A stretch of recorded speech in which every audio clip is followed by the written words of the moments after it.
Welcome everyone. Bonjour. Thank you so much for being here. We were quite overwhelmed by the response, so thank you so much for responding. I am very excited about this event. My name is Michelle Bouffard. I do a lot of different things. I teach the WSCT, I write for a number of magazines, I'm on a TV show, but a big part of my work is actually on climate change and the solutions to adapt and mitigate climate change. So I know that climate change, unfortunately, is the topic of the hour, but this is something that I got interested in 2005 for the first time. And I remember at the time, I was trying to find some information. I was calling a research center in wine. I was talking to a wine producer, and there were very little information. And at the time, I didn't really have the connection in the wine industry that I have today. I was much younger, and I thought, well, that's going to be the biggest challenge the industry will face. So one day when I have more knowledge and connection, I will organize something and really to get the expert together and exchange on the solutions. So that's how I started Tasting Climate Change, which is an international conference that I hold every 2 years. And it's usually in Montreal, but starting next year, it's going to move in different wine regions in the world. And you can watch it online also. You can go to my website, tastingclimatechange.com, and you will see lots of videos from previous conferences. The Rhône Valley is dear to my heart. It's a wine region that I actually go to a lot. And so it was only natural to work with them. Rhône, I want to thank Rhône actually for supporting this event. Côte-du-Rhône specifically. They have approached me when they saw Tasting Climate Change. They came to me and said, well, you know the region quite well, so would you work with us to put on a conference that showcase what we do in the Rhône Valley to adapt and mitigate climate change. So today, it's a collaboration between Rhône, Côte-du-Rhône, and Tasting Climate Change. I wrote a book, for some of you who speak French, Quel vin pour demain. It was published in France and it's now available online. It's in French. And basically I wrote it with a scientist, a climatologist, who wrote the first 2 chapters, and a master of wine, Jérémy Courtigman, who's based in France. And the book talks about the solutions to adapt and mitigate climate change. The book is meant for professionals.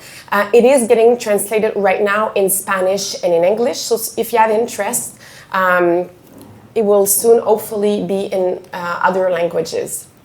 So today, some of the image come from the Rhône. Some of the information also will be from my book.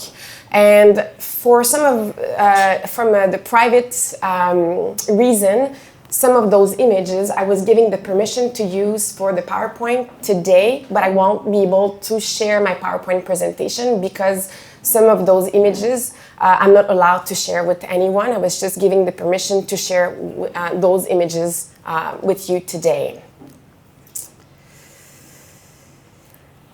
I think before we start, it's interesting to put things into perspective. When we look at where the Rhône Valley stands in terms of production. In France, it is the 2nd largest French appellation. So meaning, if a region like this commits to the environment, well, it has a big impact on France's vineyards. Today, we are going to focus the solution and adaptation for Côte-du-Rhône because it's a partnership with Côte-du-Rhône.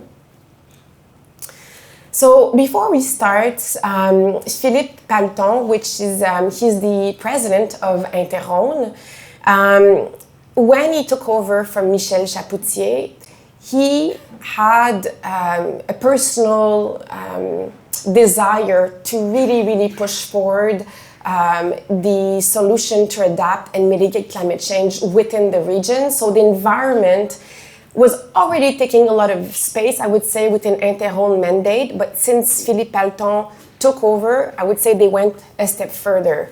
So we did a bunch of different videos when I went to visit, and also some of them sent me videos. So we're going to start with a video from Philippe Palton, who will express why the environment is important to him. Philippe Pellaton, je suis viticulteur dans l'appellation Côte-du-Rhône et également président de l'interprofession des vins de la vallée du Rhône, appelée Inter-Rhône. Mes engagements en matière de respect de l'environnement sont importants et sont un élément très personnel qui m'a suivi tout au long de ma carrière. Donc je suis très satisfait que Michel Bouffard puisse prendre la parole sur cette thématique et mettre à l'honneur tous les efforts qui sont faits dans notre belle région pour lutter contre le changement climatique et plus globalement la prise en compte de l'environnement dans l'appellation Côte-du-Rhône.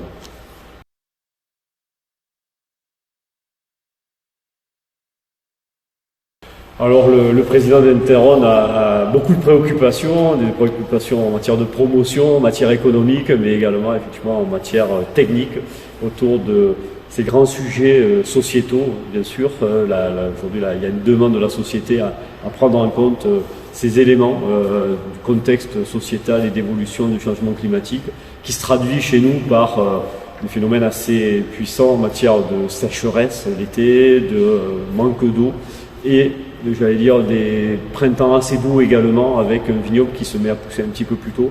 Donc notre vignoble subit les affres du climat. Donc il est important, et on le voit souvent des gels printaniers ou des sécheresses qui impactent le niveau quantitatif.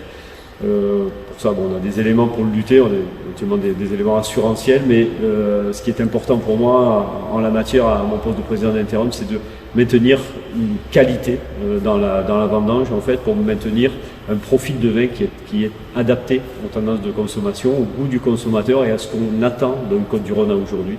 Donc tous les éléments aujourd'hui que nous devons travailler n'ont pour but in fine que de satisfaire le consommateur. Donc bien sûr plusieurs axes de travail sont menés autour des cépages, des pratiques culturales également, voire de l'irrigation qui peut être mis en œuvre. Tout ceci de façon raisonnée pour, encore une fois, avoir un vignoble adapté. Alors la stratégie pour les appellations rhodaniennes s'inscrit d'abord dans une démarche connue en France sous le nom de RSE, la responsabilité sociétale des entreprises, qui est une démarche transversale qui embarque le vignoble, les metteurs en marché, mais également les administrations, l'institution, tout ce qui tourne autour de la filière viticole. Le but est de faire front commun face à ces grands enjeux qui sont pour nous, bien sûr, le respect de l'environnement, les problématiques de biodiversité et bien sûr ce qui nous impacte aujourd'hui, qui est le changement climatique. Donc bien sûr sur ces aspects environnementaux, l'appellation Côte-du-Rhône a fait des efforts très importants dans ces dernières années, notamment autour de ces certifications. Plusieurs certifications existent en France, elles s'appellent haute valeur environnementale, d'autres labels je dirais plus privés. Également les démarches bio, aujourd'hui c'est à peu près 15% du vignoble des Côtes-du-Rhône qui est engagé en certification bio. Une forte production et proportion à l'augmentation existent également. Des aspects également paysagers et de biodiversité qui sont importants, donc il ne peut pas y avoir de biodiversité sans paysage, sans des éléments je dirais des éléments structurels historiques tels que la faune, la flore, également les murets en pierre sèche sont autant d'endroits où on peut retrouver je dirais de la biodiversité, donc c'est relativement important pour nous bien sûr. Et puis plus globalement, en fait, c'est de la recherche. Donc nous avons mis en place au sein de l'Institut Rhodanien et l'Institut technique des éléments de réflexion sur les cépages résistants. Donc, nous avons des cépages résistants aux maladies pour diminuer la quantité de traitement, mais également des cépages résistants face au changement climatique. Comment mes cépages résistent mieux. À titre d'exemple, les Côtes-du-Rhône ont intégré dans leur cahier des charges de nouveaux cépages qui sont sur des périodes de maturité un peu plus lointaines, donc une capacité à résister davantage à la sécheresse. Caladoc, Marcelan, pour citer ces deux cépages. Mais également, nous travaillons sur des choix de porte-greffe ou de clones qui nous permettent de redécaler en fait les dates de maturité. La force de notre appellation aujourd'hui, c'est sa capacité à être un vin d'assemblage. Voilà, on a plusieurs cépages dans notre belle appellation Côte-du-Rhône et donc cette capacité à pouvoir avoir des cépages qui sont mûrs à des dates différentes et donc dans une évolution, une capacité à résister, à lutter contre ce changement climatique qui a tendance à nous faire vendanger de plus en plus tôt. Donc une force, je dirais, importante dans notre capacité à résister à ce changement climatique. So we'll talk further today about what Inter-Rhône, what Côte-du-Rhône is doing to help producers adapt and mitigate climate change. But as Philippe was saying, one of the most important things is they're working with research center. So they have Institut Rhodanien, but within Institut Rhodanien, they have a department that is really dedicated to climate change. And they work with Institut de la Vigne et du Vin in Montpellier. So I met with them multiple times this year to really learn about all the research that they were doing. So we'll talk further about that today. But before we start, I thought it was going to be important to put into perspective a little bit where we are in the world in terms of the CO2 emission.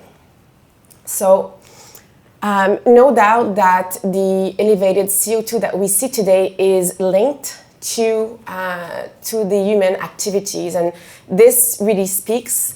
You'll see the next images on that chart. You can see the growth in population.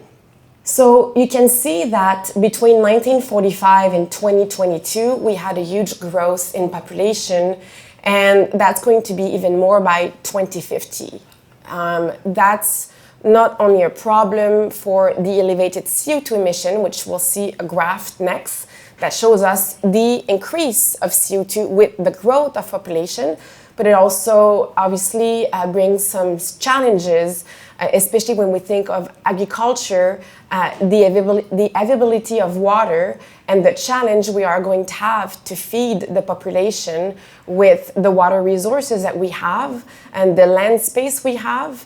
And of course, when you look at all of that, it's hard to think that wine will be the priority when you need to feed the population.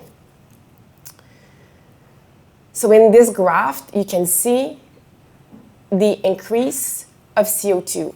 People often say, well, you know, we've seen some in the past, we've seen some period where the heat was much more than it is today. If you look at Middle Age, for example, we know that the Middle Age was a period where we had some period of really elevated temperature. The thing is, in history, we never had such elevated CO2 in the atmosphere as we have today. And what's scary is that if you look at the last 40 years, the increase of CO2 has been so rapid. And if we continue this growth, some scientists even say that if we have the exact same growth in the next 40 years, that living on Earth will become a challenge. So 40 years is tomorrow. And, you know, it comes a point where there's a point of non-return. So we're behind, we're really behind. We have to catch up. And hopefully with this presentation today, you will leave not depressed, but empowered, because I really feel that if we all do something that we can turn around and have a land for tomorrow. So here you really show the correlation between the greenhouse gas emission and the industrial revolution. So of course they are closely linked. This figure comes from my book. So it comes from the IPCC, you might be familiar with it, so the Intergovernmental Panel on Climate Change. And so basically what it did is it took the temperature and the rain between 1986 and 2005 and did a projection for 2081 till 2100 and see what it might look like. Of course, those are all projection. None of us know exactly what's going to happen. It's based on what we know today with the elevated CO2 emission. So you can look on the first figure, it's the heat, the increase in temperature with the degrees Celsius, and on the bottom you have the evolution of the rain. And we, you know, if you read different projection, they're all pretty much similar. So we know that there will be some areas where they have extreme heat, while other places will have more rain. So often we make a shortcut because we'd like it to be black and white. You know, the cool climate will benefit, the hot climate will suffer. It's not as simple as this because I like to call it climate change or chaotic, right? It's the chaotic climate change. So it's chaos. So even if you're in an area where it might be slightly warmer, you might have extreme climatic challenges that happens where you have rain, hail, not at times that are beneficial for the vines. So it's not just whether the temperature will increase or decrease, or more rain or less. It's also the challenges, the chaos of the climate. So here it's kind of the amalgamation of different projection, what it might look like in the future based on what we know, and it kind of sums up the increase in temperature and the increase of rain. So we can see here that clearly some of the areas will be more impacted by heavy rain, while other areas will be more impacted by increase of temperature. And when we look at the solutions, there's two parts. There's one part which is mitigation. We all have a responsibility. We'll talk about that today. The responsibility we have as a sommelier, as a journalist, to give that information back to the consumer so that when they purchase a bottle of wine, they make the best decision they can to minimize the carbon footprint. And then the other part is adaptation. What can you do as a wine producer faced with all of those challenges to adapt? The good thing is the vine is resilient. So we'll look at different things we can do from what you choose before you plant the vineyard and all the way to our role that we all have as communicators. So when we talk about climate change, the first people who noticed what was happening was, of course, people work the land. I remember in 2005 when I was really started to get interested, I had just watched The Inconvenient Truth with Al Gore. And I was a bit traumatized by this documentary, and I started talking to producer about it. And even though there was not much information from the research center, when you talk to viticulturists, they all knew there was a change happening. In France, well, it was in 2003 that producer really noticed a big difference. And that was a bit of the turning point. I remember, I don't know if you remember, but in 2003, people were dying in France. It was dramatic. And if you talk to any producer, whether it's in Bordeaux, Burgundy, or Rhône, people say that the big turning point for them, a bit the wake-up call, they say, okay, this is just not climate, it's not just heat increasing, there's something big happening, and we feel that we just have a little bit of an idea by 2003 of what's going to become not once in a while, but every year. And that's what we're seeing now, is that what we saw in 2003, well, 2022 in the Rhône Valley, I have a producer, I did a video with him, and you'll see, but was longer heat and drought period than ever seen before, even worse than 2003. So what's happening? Well, the vine cycle is definitely disturbed. You're seeing some frost in areas that you haven't seen frost before. Frost is a problem in the southern Rhône Valley now. So you have to delay as much as you can the pruning. So hopefully you will save the vine from the frost. I was there in April this year, and producers were worried because it was getting below zero and the buds were all out. We also have a much shorter vegetative growth. So by the time, even if you delay the pruning, your grape ripen quicker, and so you have to harvest earlier. So the challenge is to have that balanced acidity without having too high sugar and still having the phenolic ripeness, because often you get really high sugar, but it's really hot in the summer, the vine shuts down, and you get to harvest time, your phenolics are not fully ripe. So that's definitely a challenge. Obviously, water stress. If you watched the news this year, if some of you were in France, people were limited to the amount of water they could use at the end of the summer because it was extreme drought. Of course, what it means in the wine, in the grapes, we have a drop of acidity, we have an increase in sugar, we have higher pH, which make it much more difficult for a microbial stability.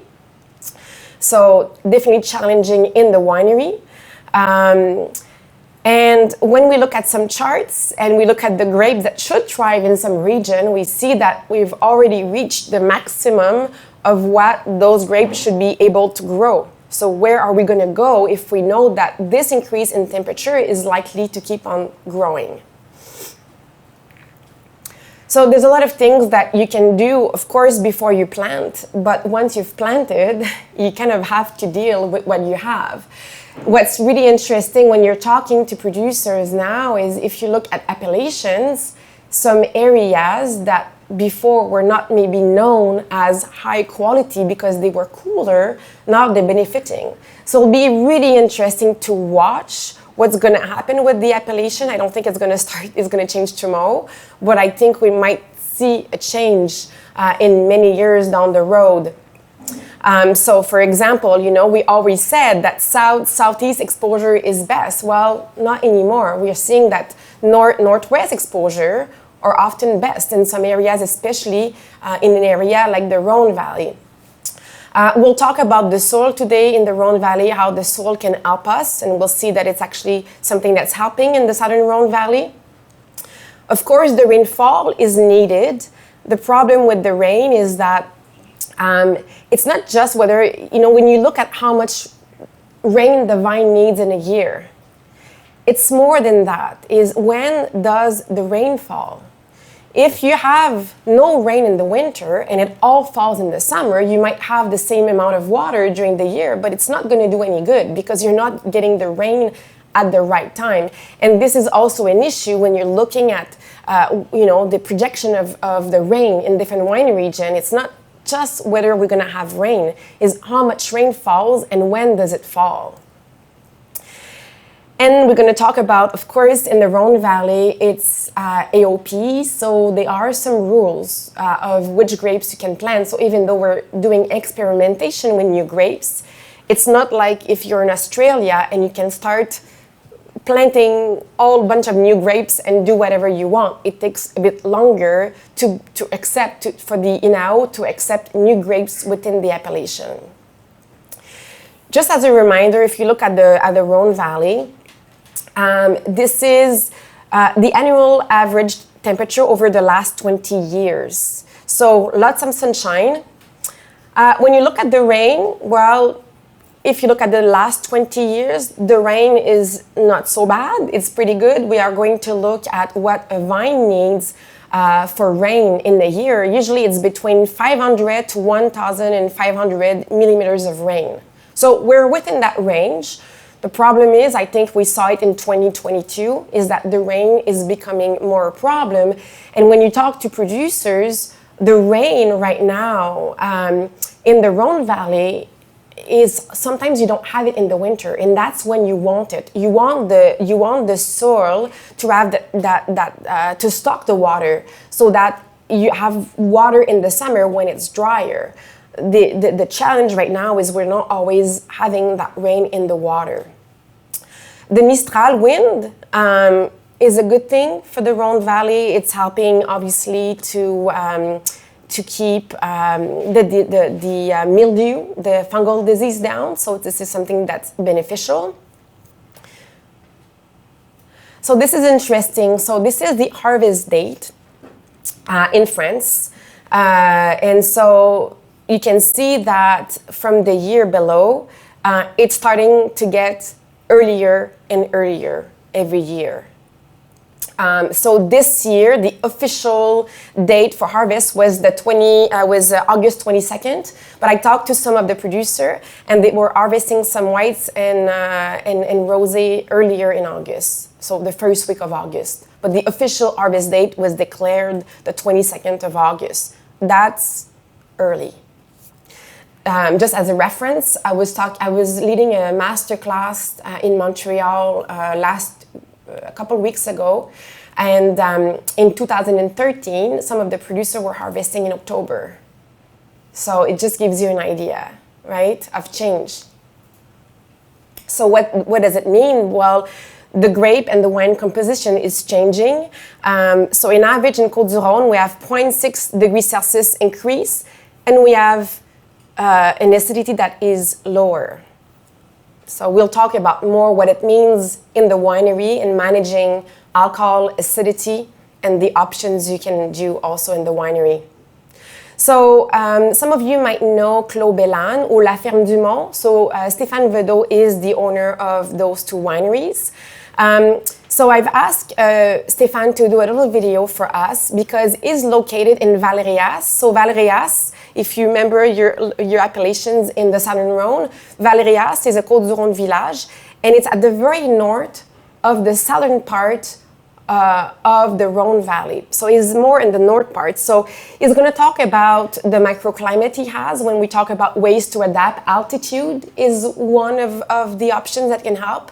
So he'll talk about that, but I also asked him to tell us about this vintage we had in 2022, which was quite challenging for many producers. Bonjour, bienvenue au Clos Bellan. Nous sommes au nord du sud du Rhône, sur des éboulis calcaires à 410 mètres d'altitude. On a des conditions parfaites pour avoir des maturités lentes et on est exposé plein est avec le Mont Ventoux qui est derrière et même légèrement au sud, ce qui indique vraiment qu'on est au nord du sud. Donc c'est un endroit qui a une particularité grâce à ces trois éléments qui sont l'altitude, le fait que ce soit calcaire et puis également l'exposition plein est. On a tous ces éléments qui nous permettent d'avoir des maturités qui sont, par exemple sur ce millésime-là, décalées d'environ 3 semaines par rapport au sud du Rhône. Donc le grand avantage de cette situation, si vous voulez, c'est d'avoir un véritable cycle phénolique très respectueux de la plante et du fruit, ce qui permet de libérer des composantes aromatiques très épicées mais non cuites, non confites.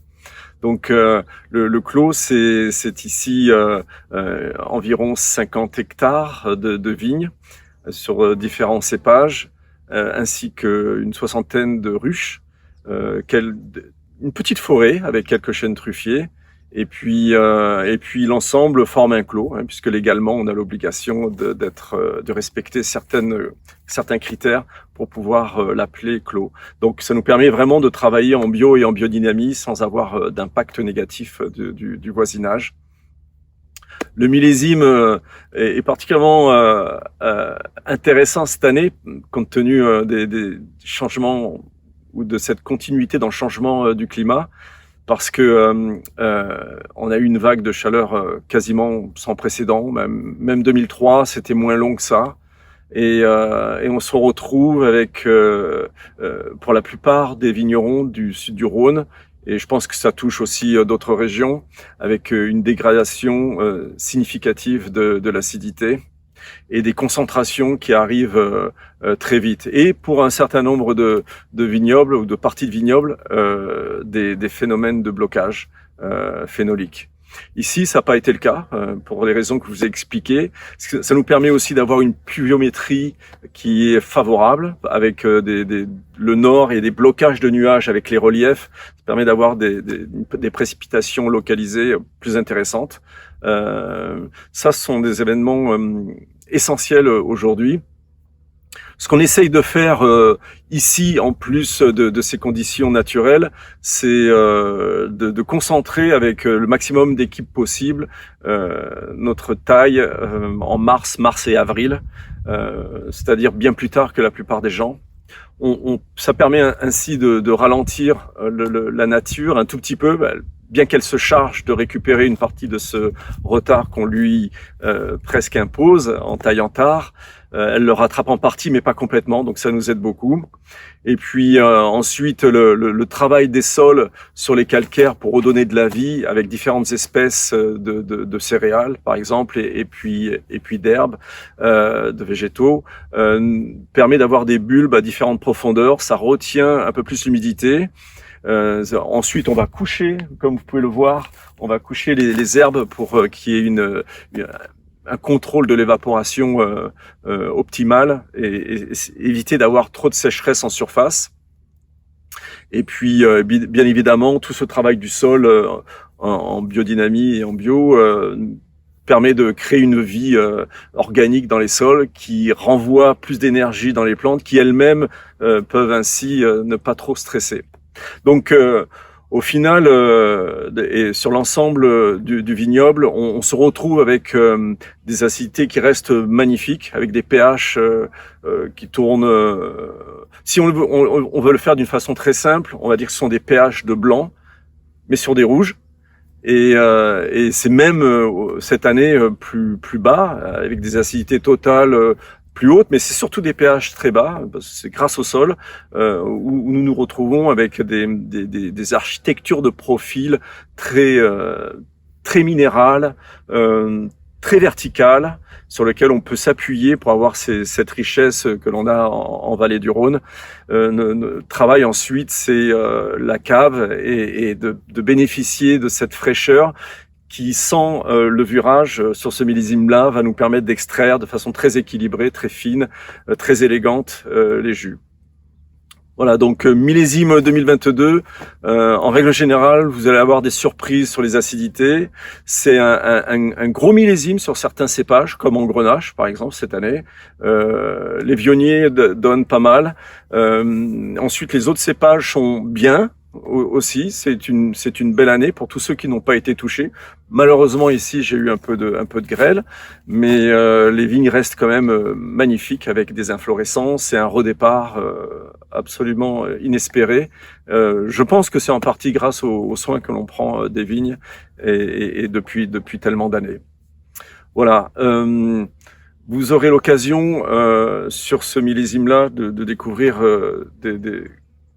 quelques nouvelles cuvées qui représentent une belle petite équation, une espèce de petit univers qui rassemble la salinité, la gourmandise, la douceur, avec des derniers tiers, milieu de bouche, qui auront toujours ce petit cran minéral de cette exposition est en altitude sur le nord du Rhône, pour la partie sud en tout cas. Voilà. Très bonne découverte pour vous. J'espère que vous avez compris. N'hésitez pas à revenir directement vers le domaine si vous voulez plus d'informations. À bientôt. Au revoir. Bonne journée. If you have a chance to try his wines, we don't have them today, but it's really interesting. Sometimes when you look at his alcohol level in the wine, I've had some rosé in some years at 12.5. So that fact that he's pruning much later, the way he's working the land, it's really interesting to look sometimes at his alcohol level, which is much lower than other places, and of course that northern part also helps. Bonjour. Whoops. That gives you an idea of the vintage 2022, which I thought it was really important to talk about in the context of climate change. We're going to talk about the grapes now. The positive thing for the Rhône Valley, for Côtes-du-Rhône, is that they have a lot of different grapes. I always like to put that in perspective. So according to OIV, there are 6,000 grapes in the world, but 13 of them cover 1/3 of the world vineyards and 33 cover half. That leaves for a lot of exploration, lots. If that interests you, at my last conference in Montreal, I had Jose Williamos, that you might know. He wrote Wine Grapes with Jancis Robinson. He was a speaker at my conference in 2019. I have the video on my website, and he did a whole presentation on that. It's really worth looking at. You can watch the video, but you know, one of the things he talks about is before starting looking to create new grapes, we have to look at what we already have, because not only we have all of those grapes, within each of those grapes, we are doing a lot of research, and we need to do even more research on the clone that exists. On Grenache, for example, so far we have found 500 different clones, and we're still doing research, so we know there's probably more than just 500. So within what we have a lot of opportunities. The other thing too is we know that in the Middle Age, it was a period of time where the heat was much higher on Earth. And we know also that some of the grapes have disappeared after that phylloxera, because those grapes could not really ripen easily So we stopped focusing on that. It's one of the reasons, for example, Miguel Torres, which is not obviously in the Rhône Valley, he's in Spain, but he knew that, and that's why he started to do some research on all of those grapes in Catalonia, that he knew once upon a time we had much more different grapes, but they disappeared because they could not ripen in this time. But now those grapes are providing a really, really good resource. So the good news is in the Rhône Valley, we have lots of different grapes, and even though Grenache is really suited, there are some grapes that we used to use before in the blends that we kind of left aside. And now we're going back to them and saying, wait a second, Carignan and Counoise actually ripen later. They preserve acidity, and they are quite suited to this heat that we're seeing increase. It's interesting. One of the first person I talked to when I started to get interested on climate change was Thomas Perrin from the Perrin family, and already in the early 2000s, the Perrin family was telling me that in the southern Rhône, when the vine of Syrah was dying, they were replacing with Counoise because they could already see that Syrah was starting to suffer a little bit from heat. Now everyone is talking about it, but Perrin was talking about it way before it became common knowledge. The other thing too, when you talk to producers, if we keep with the reds, Mourvèdre. A lot of people are saying, well, Mourvèdre used to be a bit difficult to ripen in some parts. Now, we like Mourvèdre. It's actually doing well. So some people are exploring with that. So Philippe, in his little introduction, talked about two new grapes getting allowed in Côtes-du-Rhône, which is Caladoc and Marcelin.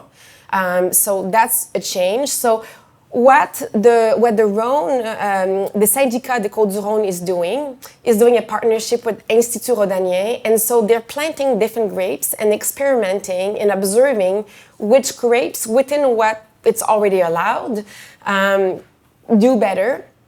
But also they're planting some new grapes and kind of exploring. They're exploring with non-French wines. I know they're exploring with other grapes that are from Greece and other places, Italian.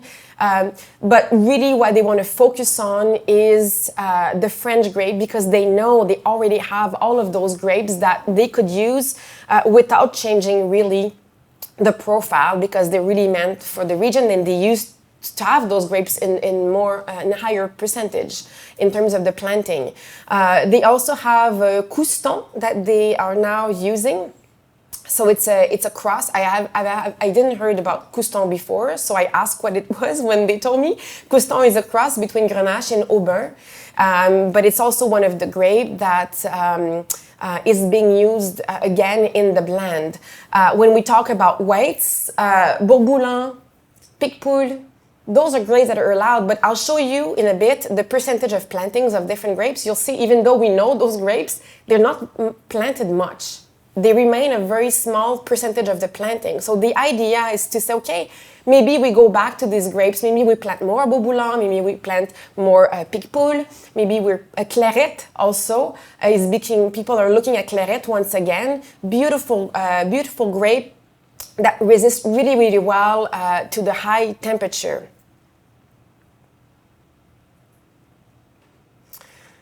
Cinsault, I didn't talk about Cinsault, but Cinsault extremely adapted as well. Brun Argenté, also known as Vaccarès. Maybe you know Vaccarès. So same grape. Also a grape that preserves its acidity quite well. So again, quite adapted to the change in temperature. So I like this because we don't see I'll show you something that you look more at the percentage of the grapes, but you can see that today Grenache is still the king. And this is a good news because Grenache is adapted. It thrives even in really drought condition, in extreme condition. Grenache is happy. It's not like Syrah that's more sensitive. Grenache is happy. But if you look here, you have the breakdown of surface by grape. So you can see Grenache, Syrah. So it'll be interesting to follow the evolution of those percentage as we start looking at different options. Because as I was saying, even though we talk about Marcelin, well, it's 1.1%. If you look at Clairette Rose, if you look at Clairette, 1%. Counoise, 0.23%. So those grapes we're looking at for solutions still are in very small percentage. So I think with time, we will start to see that percentage of planting slightly different. So I have a question for you. Who in the room think that in general, old vines are a bit more fragile? Well, it's interesting because if you had a whole panel of different people, I'm talking about producers, they will have slightly different answers, right? Some people think that old vines are actually more fragile, they're more sensitive to diseases. But there's actually a gentleman who did his PhD on old vines, specifically on Shiraz. His name is Dylan Criggs, he's in Australia. I invite you to go online and look and watch his videos. And every preconceived idea we have about old vines is not true. Actually, it's not necessarily that old vines are more sensitive to disease. It has a lot to do with how you prune the vine, to whether it's going to be stronger or not. But if you actually do a good job by pruning the vine properly, an old vine actually is going to be more resistant to diseases and more adapted to change. Why? Because you have a higher level of carbohydrate within the vine. And so when you have more carbohydrate within the vine, and it's a bit more complex than that, I'm just kind of giving you the big, kind of an easy understanding. But if you want to go and look further, look for Dylan Criggs, and explains more at length. But usually, yeah, if you prune your vine properly, and this is a beautiful 100 years old vine Clairette at Château Montfaucon that you might know. And if you talk to Rodolphe Despins, the owner, he tells you exactly what Rodolphe tells you. Actually, old vines are not necessarily less productive. And if you prune them well and they're healthy, they will live long and they actually will be more resistant to disease, to drought, and therefore climate change. So Rodolphe did a little bit of video about what he's seeing from old vine in his vineyard. He has some of the oldest Clairette in Côte-du-Rhône. So he wanted to share with you what he has observed with old vines and the way they resist. Hello, welcome in Montfaucon. We are in Montfaucon Cellar, and today we will talk about climate change. We have to face those recent years, like in the 17, 19, 20, 22. Those years were quite extreme with warmer temperature and less rain, so severe drought.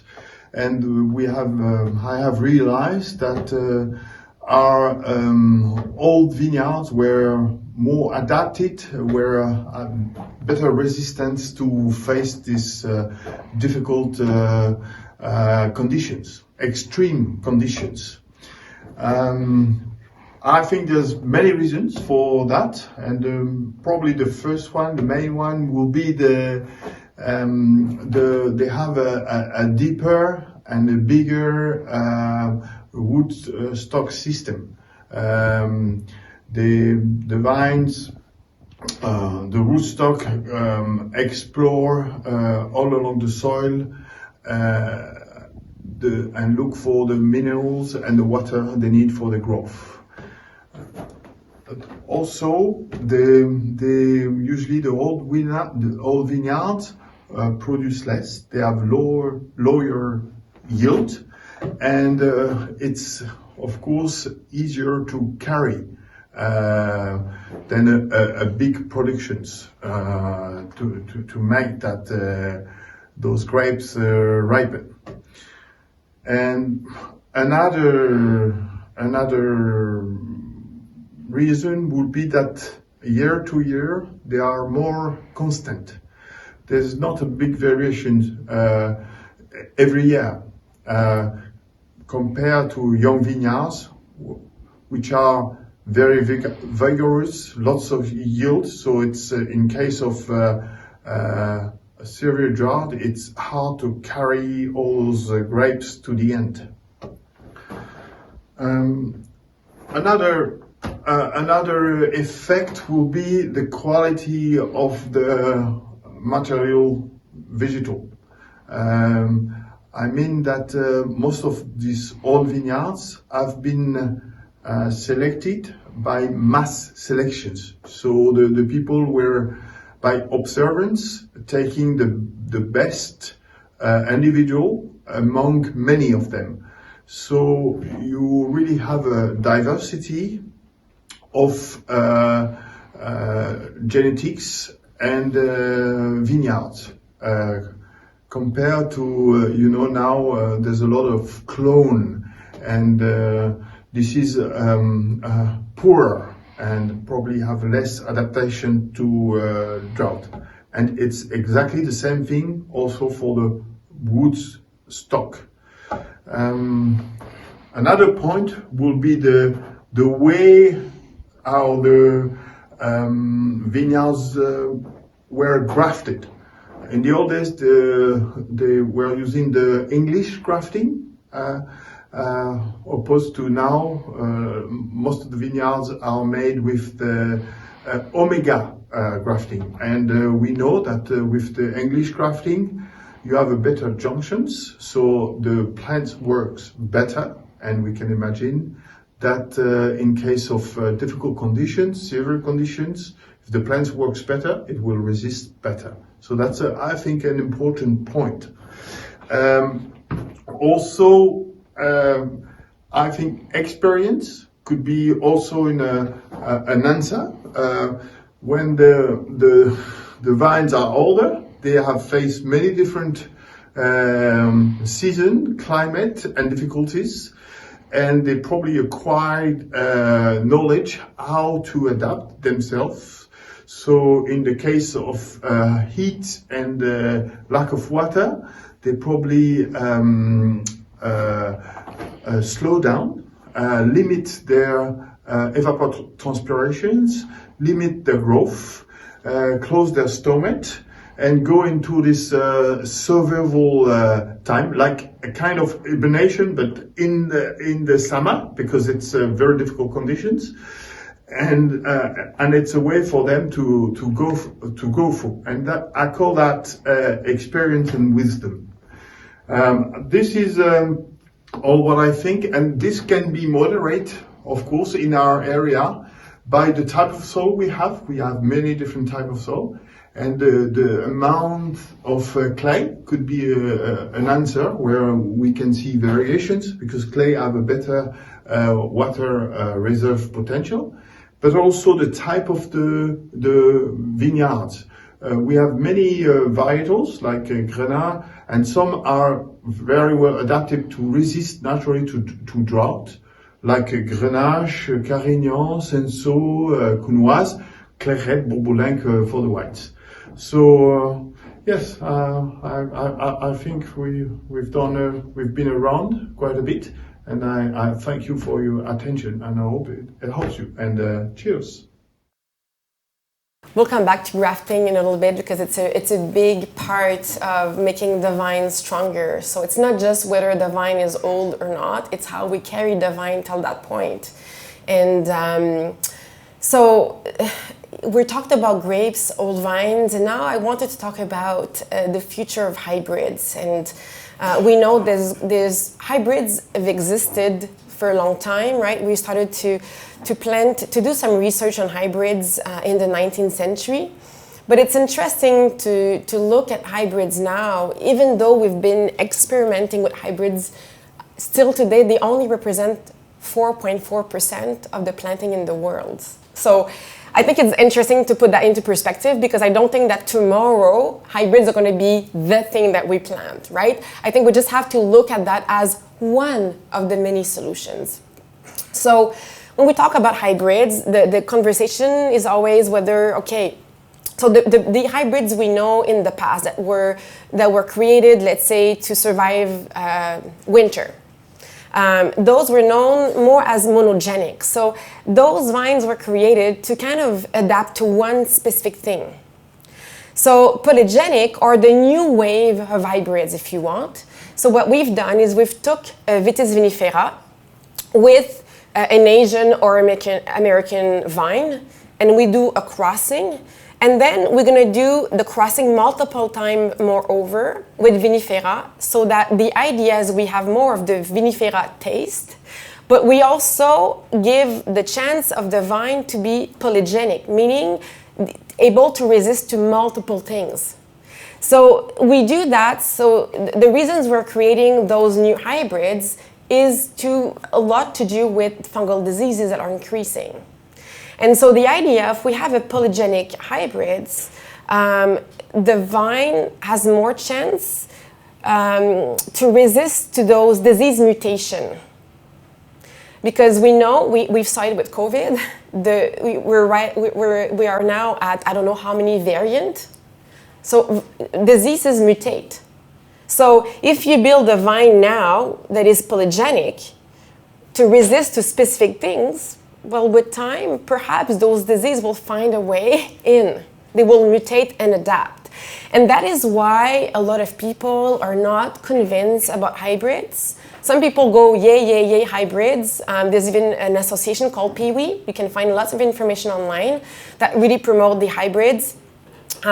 According to, there was something in, I think it was in the Institut de la Vigne et du Vin, they were saying that currently in France, they estimate that 80% of the synthetic products that are used are for fungal diseases. And if we use hybrids, we would reduce this to zero, basically. It's not as simple as this, because with time, as I was saying, the diseases will mutate and probably find a way back in.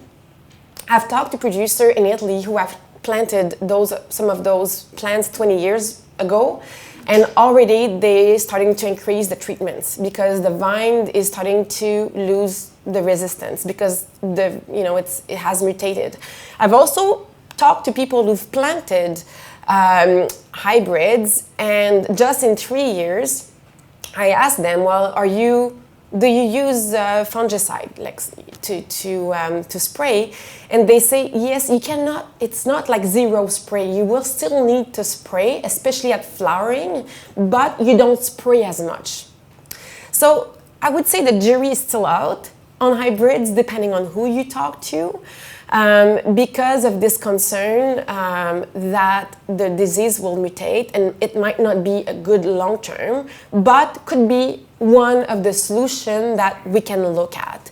So in Côte-du-Rhône, they are planted, they didn't want to plant everything, so they have chosen Floréal and Vidocq, which are two hybrids.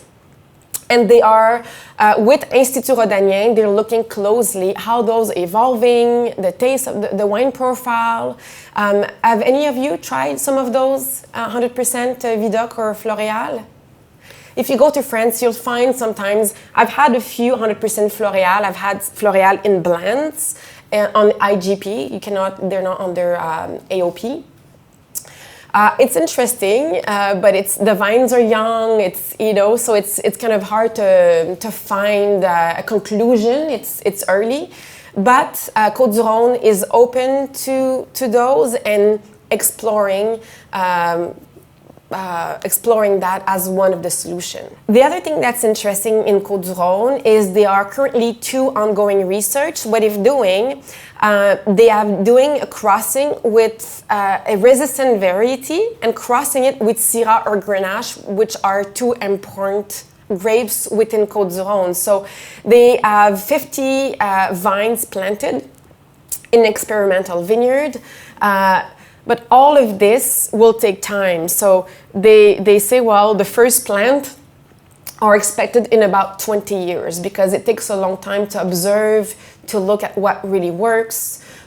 So again, it's giving yourself all of the you have to be open-minded and try everything and see at the end what will be most suitable and what kind of tools will you be able to use. And so when we're looking at those, we're looking at drought resistant, of course, because it's an issue in Côte-du-Rhône, and also disease resistant. And also we're doing a lot of research on rootstock. I have a beautiful video of Lilian Briand, which is one of the best nursery in the world. He's located in the Rhône Valley. He will talk more about that, but everyone agrees that rootstock, we need more research in rootstock. There's not that many rootstock used in France. So we need to do more research on the type of rootstock and also maybe change the rules so we can do sélection massale on rootstock, because today sélection massale is still not allowed on rootstock, just on grapes. So I don't know about you, but in my wine career, I always learned about rootstock for phylloxera. Of course, I knew it was important for some disease, it had an impact on yield, on type of ripening, but I was missing some gap in terms of the role of the rootstock and the grafting process. And when I met Lilian Briand, do anyone in the room know Lilian Briand? So Sarah, yes, because you've been to the Rhône. So Lilian Briand is the most famous, like everyone in the world would like to work with him. He works with Cheval Blanc, Bise-Lalou, all the Chave, everyone works with him. If you want to do the best work, and I've actually talked to producer in Côte-du-Rhône who used to work with other nursery, and since they use his plants, his planting material, they see huge difference in the vine's strength. And so the rootstock plays a major role. I was just in the Rhône Valley last week, and a producer said to me, we used to plant specific type of rootstock, and now I'm really exploring other types, like Rupestris lot, Rupestris du lot, that we used to plant before, but we kind of let go, and I'm finding now that actually those are really helpful for drought. So it's about looking at all of the rootstock out there and looking again, okay, what I'm using now, is it still the right rootstock for our region? Perhaps we have to relook at this. Of course, it's a long-term vision because you cannot replant overnight. It's going to cost too much. But when a vine dies, it's about replanting with new rootstock. The next video I am going to show is longer, is 10-15 minutes. Lilian is fantastic. I work with Lilian on some projects, and he accepted to do a video with professionals, which lasts 15 minutes. But really, when I go to the Rhône Valley, I often spend an entire day with him. I learn so much. If you have a chance to go to the Rhône Valley, email me. I will put you in touch with him. He's done an amazing video. It's going to give you a bit of an idea of the important role a nursery has, because I think in the wine industry, we don't talk enough about that. What is the role of a nursery? How important is it? Well, it starts there. Everything starts there, right?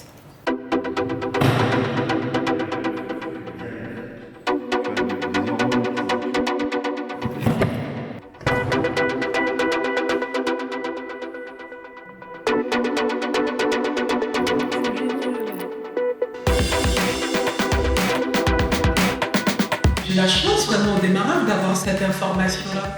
Parce que je n'ose pas imaginer un vigneron qui a des cèpes qui ont plus de 30 ans et qui voit tout en train de s'effriter et qui mordicus, lui, c'est oui, mais je vais continuer à traiter, continuer à trouver me fournir en planches, et même pépiniériste qui te fournit des clones et ainsi de suite. Et aujourd'hui, le monde nous appelle à la responsabilité, quoi, collective. Tu poses un acte, mais il faut un acte responsable. Moi, je vais t'aider, je vais t'accompagner, on va parler de diversité, on va parler de porte-greffe et de préparation des sols. Mais c'est ton bec, c'est pas le mien. Moi, je suis pas le consultant qui veut marquer son passage. C'est ton bec.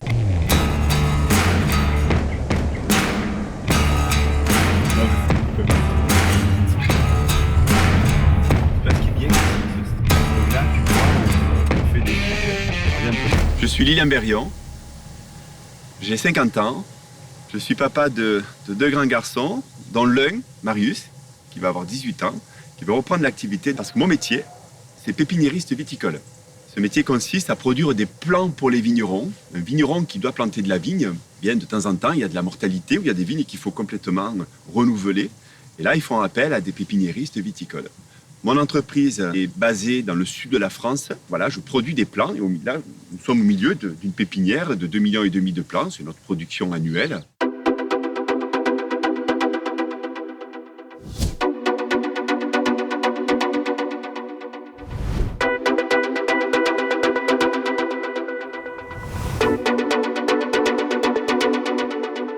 Je suis un paysan, je suis un fils et un petit-fils de pépiniériste.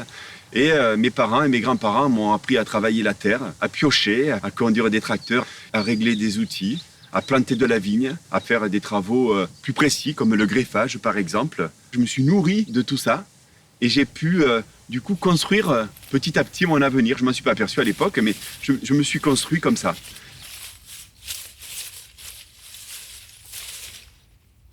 Il y a un épisode intéressant qui a duré 6 ans. J'ai été donc président des pépiniéristes du Vaucluse et vice-président au niveau national, ce qui m'a permis de rencontrer tous les acteurs de la filière, du petit pépiniériste au plus gros, qui fait des dizaines de millions de plants. J'ai appris à connaître l'administration, la recherche et tous les travaux dans lesquels elles s'étaient engagées. Clap. Silence. Quand je me suis installé, je voulais être vigneron.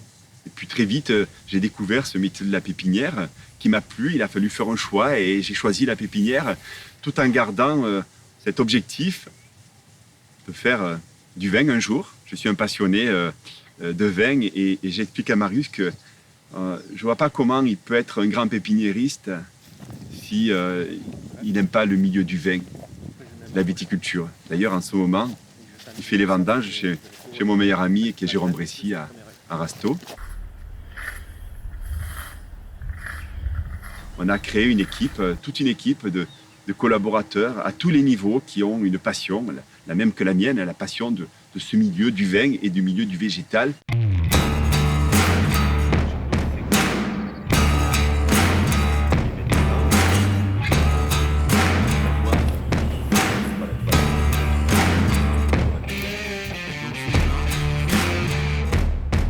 La plus belle des récompenses, c'est de se retrouver dans la cour intérieure chez Jean-Louis Chave à discuter autour de la table de projets, de diversité, de porte-greffe, de vigueur des plants, de durabilité.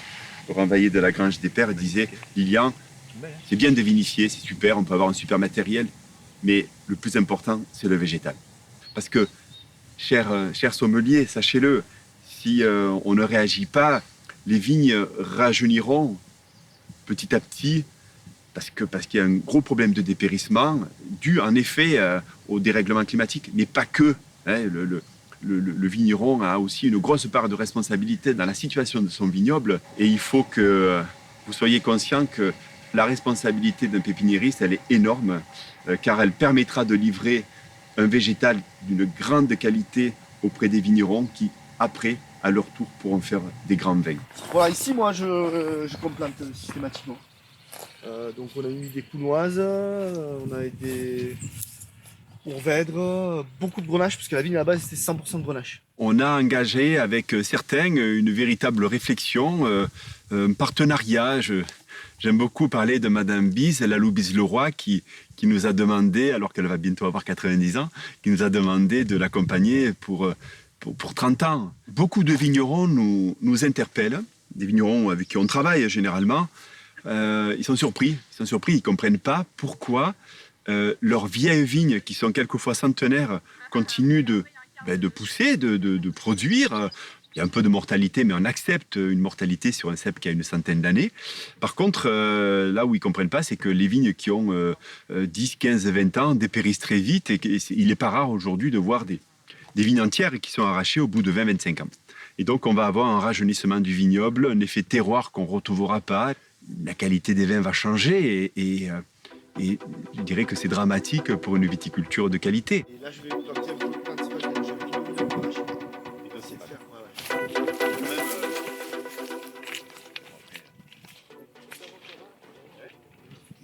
Quand vous implantez une vigne, il faut que les sols soient reposés, soient bien préparés. Sur cette parcelle-là, à Châteauneuf-du-Pape, On est sur une plantation qui a été faite là il y a quelques mois, qui a un très beau développement. Cette parcelle a été plantée sur des sols où il y a eu 5 ans de repos, avec une véritable réflexion sur les couverts végétaux avant la plantation, parce qu'on s'aperçoit que les préparations superficielles, ça ne marche pas. C'est préconisé, mais ça ne fonctionne pas. Il y a les fondations d'une vigne, c'est son système racinaire.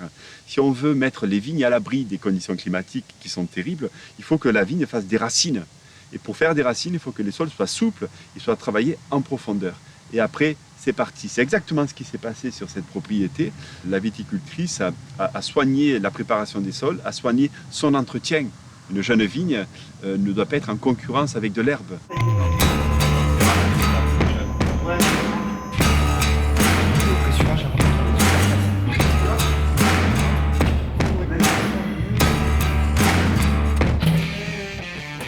Dans le sol, il y a une vie, il y a une concurrence racinaire qui s'installe. Donc, je préconiserais des densités vraiment revues à la baisse. Quels sont les autres leviers? Le choix des porte-greffes, le choix des cépages. Il y a des variétés qui, dans certaines régions, doivent être mises soit en altitude, soit sur des versants nord, parce qu'elles souffrent trop des conditions climatiques et surtout de ces sécheresses. Donc il y a toute une réflexion à avoir sur le végétal. Sur des plantations que je réalise sur des côtes du Rhône, je replante en gobelet. Un gobelet. Ouais, parce qu'on voit l'effet protection du feuillage pour la chaleur et d'autres avantages. C'est vrai qu'on voit une évolution climatique nette. Mon grand-père, vendangeait moi début octobre. Mon père, on ne commençait jamais avant le 20 septembre. Aujourd'hui, à certains millésimes, le 20 septembre, on a fini les vendanges. Donc c'est vrai qu'en l'espace de 3 générations, on voit une évolution climatique qui est indéniable. Là, nous sommes au milieu d'une parcelle de vignes composée d'une diversité énorme. En fait, notre quotidien, chaque année, à partir du mois d'août, consiste à aller visiter des vieux vignobles qui ne sont pas clonés, histoire de marquer et de suivre pendant 2 à 3 années des individus qui sont dans un état sanitaire irréprochable, impensable de pouvoir multiplier du végétal et livrer à la viticulture des plants de vigne s'il n'y a pas de garantie sanitaire. Aujourd'hui, plus de 95% de la production européenne est faite à partir de clones. Donc on a tué la diversité. Et par rapport aux problèmes climatiques, une des solutions, c'est aussi d'amener de la diversité. On a sur notre propriété 12 hectares, on aura bientôt 20 hectares, riches de milliers et de dizaines de milliers d'individus différents qui nous permettent de produire des plants de belle qualité. Cinsault, Syrah, Grenache, il y a de tout. Donc l'idée c'est de compléter à la plantation pour qu'il y ait un mariage, une affinité à la naissance. Au bout de 10 ans, après, il y a une impulsion la floraison, on le va ensemble. Donc, ça nous permet de récolter tout ensemble. Donc, c'est là où on dépasse l'effet cépage. Et tout un vignoble est comme ça. Oui, il faut être patient aussi. Parce que si on veut de la récolte trop rapidement, on n'a pas un système racinaire assez développé. Du coup, ça passe moins la sécheresse, donc c'est tout un ensemble. Il n'y a pas que le changement climatique, il y a aussi le travail du vigneron qui est devant pour moi. Donc, pour faire un grand vin, il faut quand même prendre des risques et être à la limite. Pas un bon vin. Voilà. Un grand vin. Différent. Bon vin, il y en a beaucoup.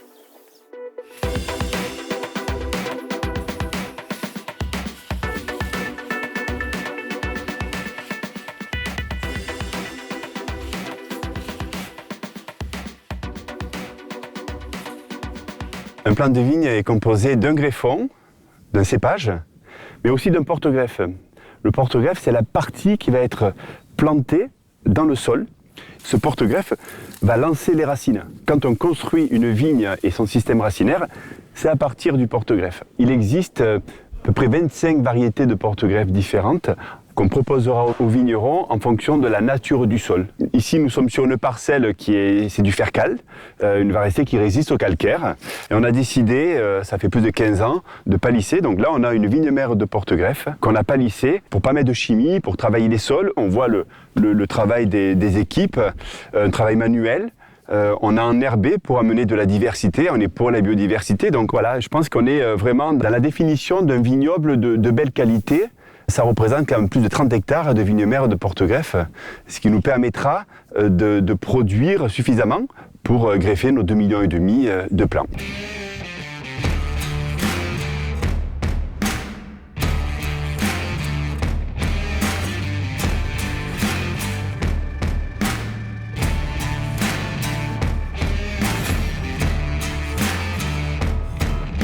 arrive une période extrêmement importante, le mois de mars, qui marque le début du greffage.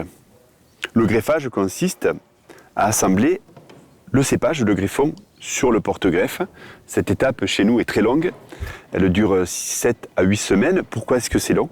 Parce qu'en fait, on utilise des vieilles machines, des vieux outils qui datent des années 40, des années 50. Et cette technique consiste à fendre le greffon, à fendre le porte-greffe et l'emboîter manuellement. Un plan bien soudé, c'est un plan qui va bien pousser chez le vigneron et qui pourra faire ses racines qui vont s'installer en profondeur durablement. Et là, on pourra, on sera armé, je dirais, pour affronter avec encore un peu plus d'efficacité les conditions climatiques qui mettent la vigne en difficulté.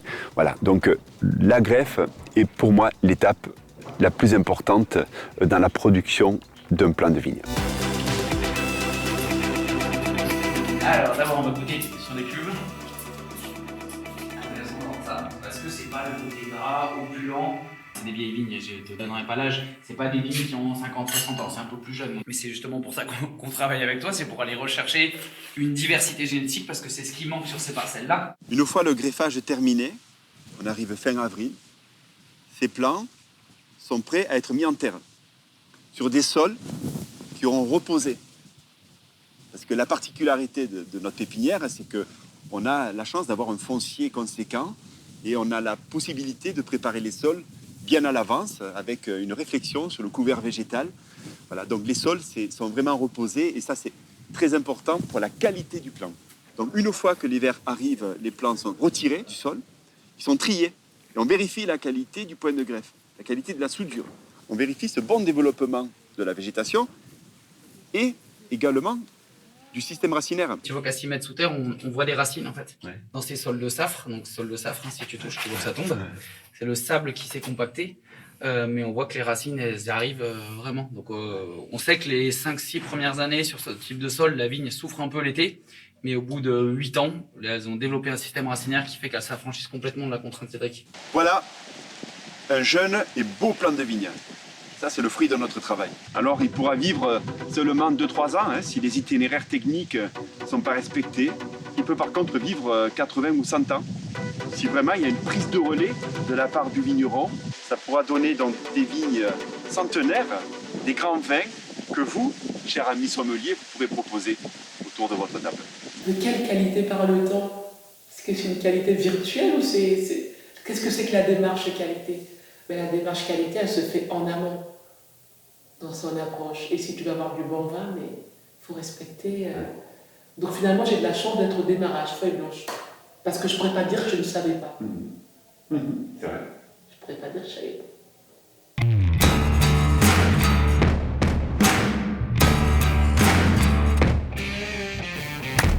Oh, il est bien le clap. Here we go. Did you learn a little bit something there? If you have a chance to go, he also wrote a book for those who speak French.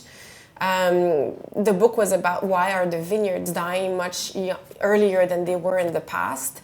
And Rodolphe Despins from Mon Faucon talked about Omega versus the English way to graft, right? And that's what he's doing. When he's doing the manual grafting, it's the English. And it's much easier for the vine to actually to have the right, I'm thinking in French, soudure. Fusion, thank you, the right fusion. And the other thing he did not mention is most nursery, when they actually graft, when you get the plants out, they reject about 20% of the plants because they did not have that proper fusion.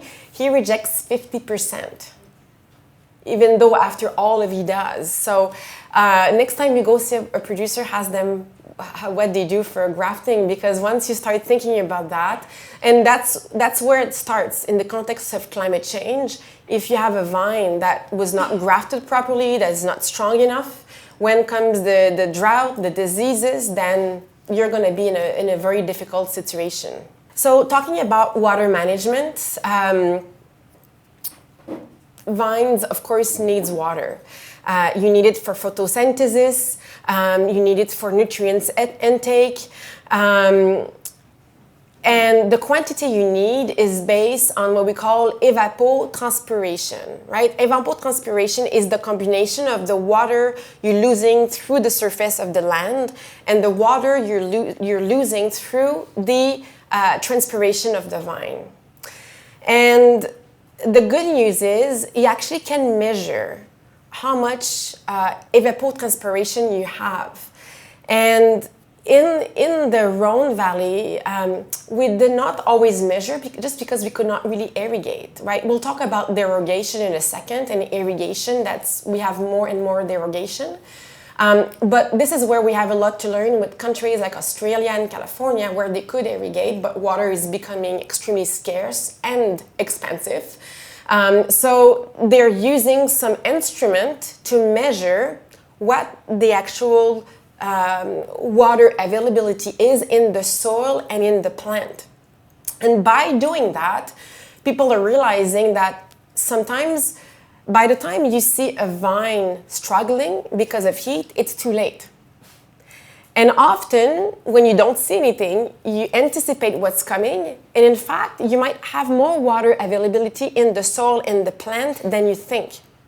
If you talk to producer in Australia, I've talked quite a bit to Dylan Griggs, actually. I was telling you, as a PhD on old vine. I talked to him quite a bit about that because he consults in the vineyard. And he basically used instrument to measure the stomata conductance, the soil, the water in the soil moisture. And he says, you know, we realize where we can irrigate, in some places we actually reduce the amount of water we use for irrigation because we realize, in fact, the vine did not need as much as we thought. The opposite is true. You might anticipate and see that the vine actually needs more than you think. So using those instruments, whether it's the pressure chamber to monitor the water stress of the vine, the porometer to use the leaf stomatal conductance, or probes to measure the soil moisture, all of that gives you a reading. Do my vine really need water? And that comes important when we talk about irrigation. In France, we cannot irrigate, but more and more every year, the producer can ask for a derogation. So now if you go in the Rhône Valley, you will see most vineyards are set up for irrigation. Some people resist, but a lot of people are set up for irrigation so that if they need derogation and they are granted derogation, they will irrigate in the summer because the drought is becoming increasingly important. So it's an interesting change because the new, the old world kind of always looked down on the new world saying, well, they irrigate, we don't irrigate. Well, it comes a point where the vine die. I've talked to producers who in extreme heat, they have lost vine. The vines have died. So at which point, you want to be sustainable. Sustainable is also economical. So interesting to think that 83% of the world's vineyard is irrigated. So that being said, even though you can irrigate in years where you might have a derogation, you really need to be careful on how much, not to rely too much on that, because we saw in South Africa in 2018, 2019, if you remember Cape Town, the agriculturists, I'm not even talking about viticulturists, the agriculturists were told not to irrigate cereal anymore because Cape Town, the town didn't have water. So people were limited to the amount of water they could use to drink, to wash, and people who were growing cereal could not irrigate. So no need to tell you that vine comes last in priority. We saw this year in France for the first time in the Rhône Valley, people were told they had a maximum amount of water they could use per day in the summer for their own personal use, and you would actually get charged a fine if you're using more than that. So what I'm saying is that those instruments I'm talking about are important to read what the vine needs so that if you can irrigate, you're really only using it as needed. But before that, there's a lot of things you can do to minimize water usage. Cover crop.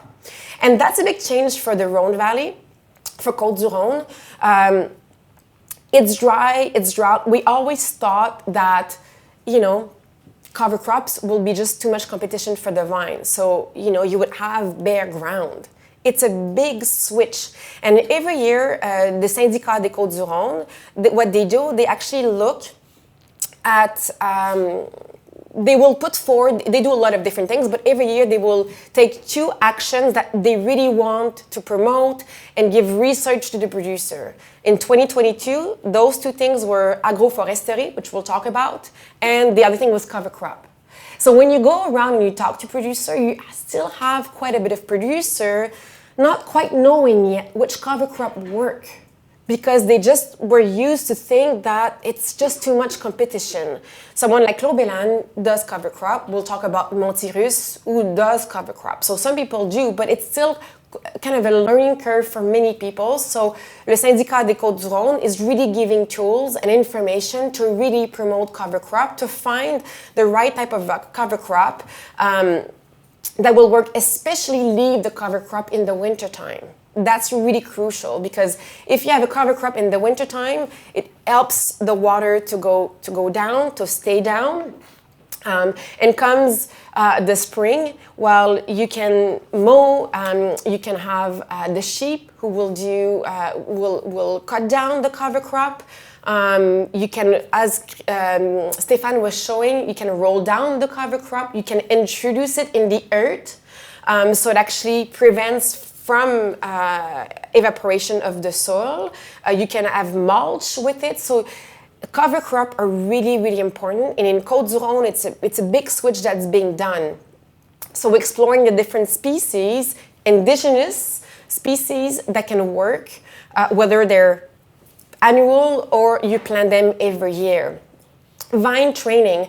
I don't know if you saw, but when Lilian had the video, there were some vines who had what we call pont Rhodanien. So it's kind of, it really is like an arch. So of course, gobelet works, bush vines work. We're doing some research on that. But some people are starting also to use pont Rhodanien because it creates more shade, right? So that's another thing that we can do. Vine density. We were always told that to make quality wine, you need high vine density. Well, depends where you are. If you're in Santorini, if you're in Jerez, you don't have high vine density because the vines will die. So we're starting to change the vine density going forward, thinking that maybe we need to reduce the vine density so that there's not too much competition, again, for water. Rootstock selection we've talked about. So at the end, is dry farming better? To a point, right? It's good not to rely on it. It's good to do everything you can. The rootstock, the grape, the cover crop, every single step you can take to really preserve the plant's water, the soil's moisture. But at the end, if it becomes too extreme, your vine will die. So it's really easy for us to sit and say irrigation is bad when you're a producer. If you want to be sustainable, sometimes you do need water. But you need to do everything that you have on hand to use as little as possible, because we know that it is a resource that's going to be becoming more challenging. There's a big debate right now about the date of derogation. So basically what happens is if you're a producer in the south of France, in Côtes-du-Rhône we're talking about, and you have a year like 2022 where it's really dry and really hot, you can ask for derogation to irrigate. The problem is, often by the time the derogation comes, it's not at the time you want water in your vine. Basically, the best time to get water is up to before flowering. That's, mostly in the winter and up to flowering. But by the time you have fruit set, till veraison, within that period, you don't want too much water. So often the derogation comes when you have the fruit set. So there's some producers who are saying, well, the INAO needs to change the date when you can irrigate. We need it earlier.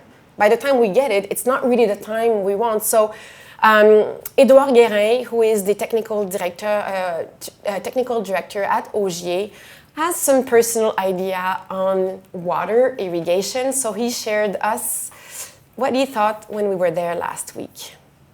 That's a really simple question, and I can't answer directly. I'm not for or against irrigation. Irrigation is, of course, an answer to this climate change that we have. We have more and more drought, definitely, and irrigating is a way to help vines to grow and to stay alive and to produce crop. But we have two things to change in France. First is the rules, because for most of the place in France, we can irrigate only on a short period, by the end of June until mid-August. For very warm and dry vintage like 2017 or 2019, we have no rain between January until sometimes end of September. So during all the growing season, we have no rain, so that's a really big stress. So in this case, it would be very interesting to irrigate earlier than June, like April or May. And the time when we stop irrigation, mid-August, is also not there is no link between this time and the harvesting date. For example, for vintage, which is a bit late, could be harvesting mid-October, but when we stop irrigating mid-August, it makes a very long time between the end of irrigation and the harvest date, and it can be a really big water stress during this period. For some vintage like 2022, this is exactly the opposite. We had to stop irrigation mid-August, but we harvested this year on the 22nd of August, so only 1 week after. So we really need to have a better link between the weather, the vine needs, and the period of irrigating. And the second thing is really the way to irrigate. In France, like many countries, unfortunately, we don't irrigate enough. We irrigate, but too often. What is important is to irrigate and make like a big rain. Bringing water every week, sometimes twice in a week, means that we just bring water in 20 or 30 centimeters. If we bring water in 20, 30 centimeters in the soil, the roots are not going deeper. What we need is to bring more water to make sure that roots are growing deeper. More water, but not very often, once in a month or once every 2 months. We have to make like if it was raining. So the two things that could be great with irrigation would be really to change the way to irrigate and to change the periods of irrigation. And I think irrigation could be a very good answer for this climate evolution. So change a little bit what we learned about irrigation. Thinking of drip irrigation is best. He thinks that in fact imitating rain is more beneficial because it's more natural and the water goes deeper and then you don't irrigate as much, where if you do it often, the vine gets a bit addicted and it's not really efficient. So in other words, I think it's interesting to keep in mind, to have an open mind and look at what is possible. Also interesting in terms of the soil type, because of course we learned that clay retains more water than sand. But we often talk about, let's say, the galets, those galets roulés, right? That absorbs heat and helps to ripen the grapes. Interesting, because I was just with Edouard last week in the Rhône, and he said to me, I just always kind of was troubled with the fact that it ripens earlier with the galets, because the reality is the galets, when you have them on top of the land, it actually keeps the moisture in. So underneath, it's actually cooler. The roots are in a cooler ground. And so he's actually put some probe and he's doing some experiment right now. It's not finished, but so far what he's found is exactly that, where in fact the galets, what they're helping is to keep the moisture. And in fact, some of his parcels are ripening a bit later because it's keeping the moisture. So What's great with the type of soil in the Rhône Valley, in the Côte du Rhône, is you have a lot of different type of soils, so which helps. And also, if you talk to producer, they notice a different pH according to the type of soil. So for example, on limestone, typically you will have lower pH than on sandy soil. So type of soil, water retention, the good thing is we have, they play for sure a role in regulating the water supply for producer. We've talked about planting density in gobelet. I wanted, so there's also some research being done right now at l'Institut Rhodanien with agroforestry. And the other thing that the Syndicat de Côte-du-Rhône wanted to put forward in terms of knowledge to producer this year was make an emphasis on agroforestry. So just as much as edge as trees, it's a complicated science. You need to know what you're doing when you're planting trees so that they don't compete with what the vines need. But if you do it properly, it has a huge benefit. It increases biodiversity. Someone was explaining to me that, if you have edge, for example, well, the bat, which eat a lot of insect, in one night, a bat can eat 10 times the size of its weight in insect. That's huge. That replaces a lot of chemicals for insecticide, right? Just to have those bats. But those, if you have edge within the rows, it helps because the bats cannot see. And the way they operate is with waves. And so if they have a repère, if they see a landmark, which are the edge, they will come through and it will help them to fly and eat the insect. The other thing, of course, with the trees, it can help with erosion, against erosion, especially if you have that mixed with cover crop. It can give you some shadow. And so in the context of too much sun, that can help you. Something I never really realized before, and someone told me last week, is actually if you are in a situation where you can plant the tree and the vine together, and you need to plant the good type of tree, what's great is if you choose a proper tree, they will have roots that go in a way that's very vertical, and they go deeper than the roots of the vine. And what they do is they bring back to the surface the water for the roots of the vine. I've never heard of that before, but that's amazing. So someone, when you decide to promote agroforestry and plant different type of trees, you really need to ask expert who knows what they're doing, because it's a fine line between having a tree that competes for water with the vines, and if that case, you can have disaster, or having the right type of tree that actually can provide more water for your vine. And we're also testing nettings. So, they're not allowed right now, but could we have nets? Because they provide, they actually block the UV, provide shadow, and therefore decrease the temperature within the canopy. So there are also some research being done at l'Institut Rhodanien. And of course, the color of netting also has a different impact on the heat, whether it's green, white, black. So beautiful pictures of old vine in gobelet. So gobelet definitely adapted. Pests and diseases, while it's a challenge, it doesn't matter who you talk to in the world. With climate change, one of the challenges is the increased pests and diseases, and pests you haven't seen before, or diseases you haven't seen before within your region. So you need to kind of relearn how to do things.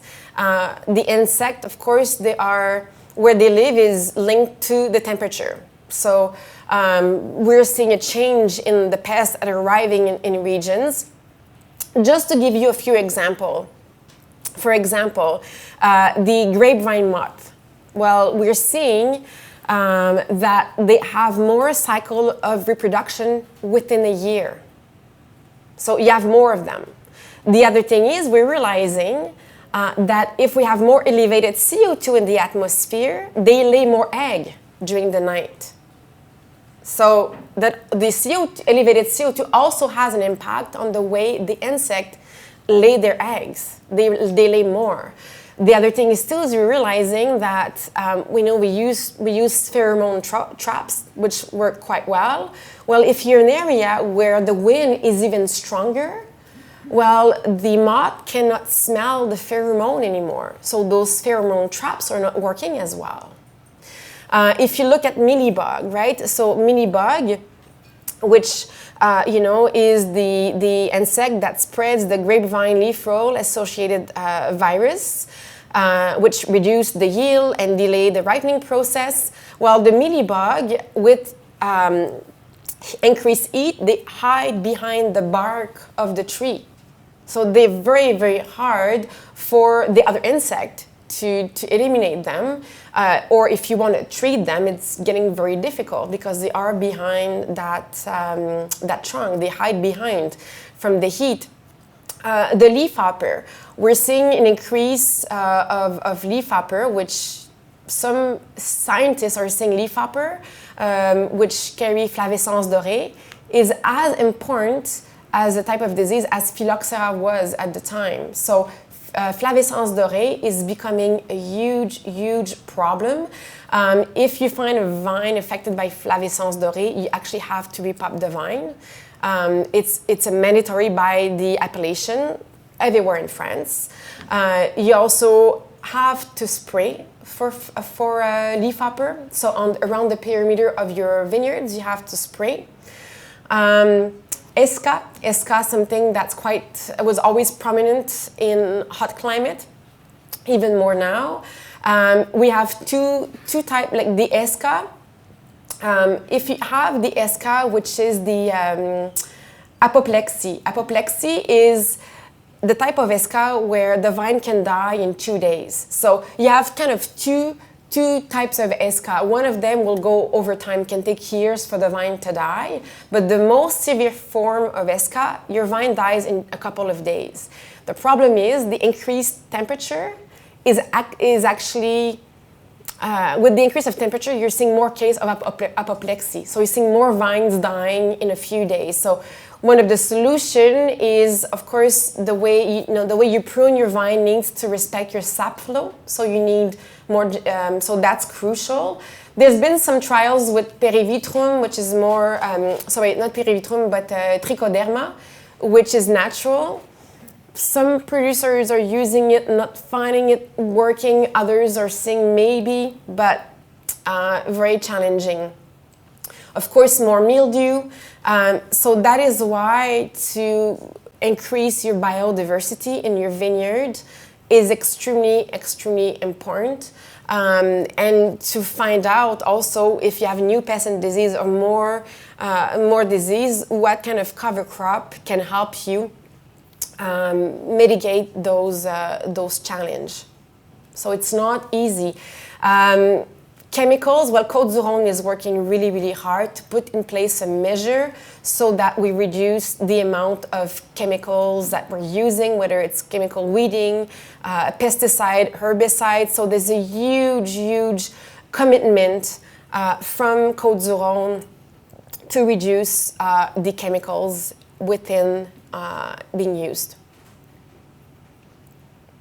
So this is just kind of one example. They have in Côte du Rhône a landscape charter, which the objective is to increase biodiversity by having hedge, trees, shrubs, cover crops.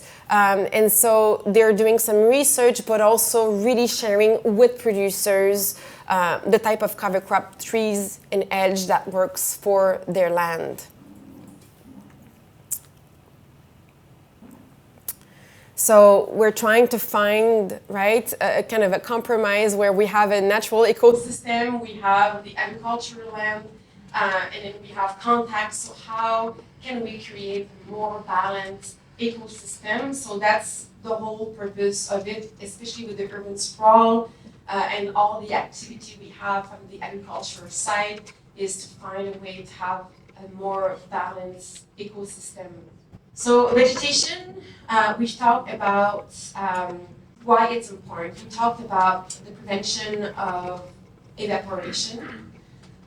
but it's also helping to have more microbial activity, right? There's a lot of study being done right now on mycorrhiza, right? Those fungus in the soil. So if you have cover crop and you introduce cover crop in your soil and therefore, they will degrade and become humus, that actually promotes more mycorrhiza, the fungus. And the fungus is quite important. Basically, the way mycorrhiza works is the fungus, the mycorrhiza, they kind of work with the vine, they work together. So the vine gives the carbohydrate to the mycorrhiza, which the mycorrhiza need, and in return, the mycorrhiza helps the vine to transport the water and the nutrients to the vine. So it helps the roots of the vine to transport the nutrients and the water to the vine. In the context of drought and climate change, mycorrhiza plays a really important role because you're going to provide more water to the vine, right? So cover crops is good for that, prevent erosion, but also regulate the quality, right? So it has a filtration ability. So you're going to have better water source for your vine. It also controls the runoff. If you have really more steep vineyards, to have the cover crop will slow down. We don't talk so much today about all the equipment you use in the vineyard, but it's, soil management is extremely important. Pontet-Canet did an experiment in Bordeaux. In the past, they were using kind of regular tractor to go on their vineyards, and they realized that in a short amount of time, their vineyards were compacted at 50 centimeters deep. That's a lot, because if the rains come, and if it doesn't come often like it is in the Rhône, the water just runs off. But if you have a soil that's really aerated, right, well aerated, and those microorganisms and that humus, that the compost and those cover crops will help you to have a soil that's a lot more aerated, and when the water comes, it stays in the soil. And so it's really important too to use equipment, tractors that are more lightweight. So luckily, the new equipment, now you can buy lightweight tractors. Some people are going back to the animals, whether you're using horse. The human obviously is not as heavy. So, if you're working on the land, you really have to be aware of the soil compaction.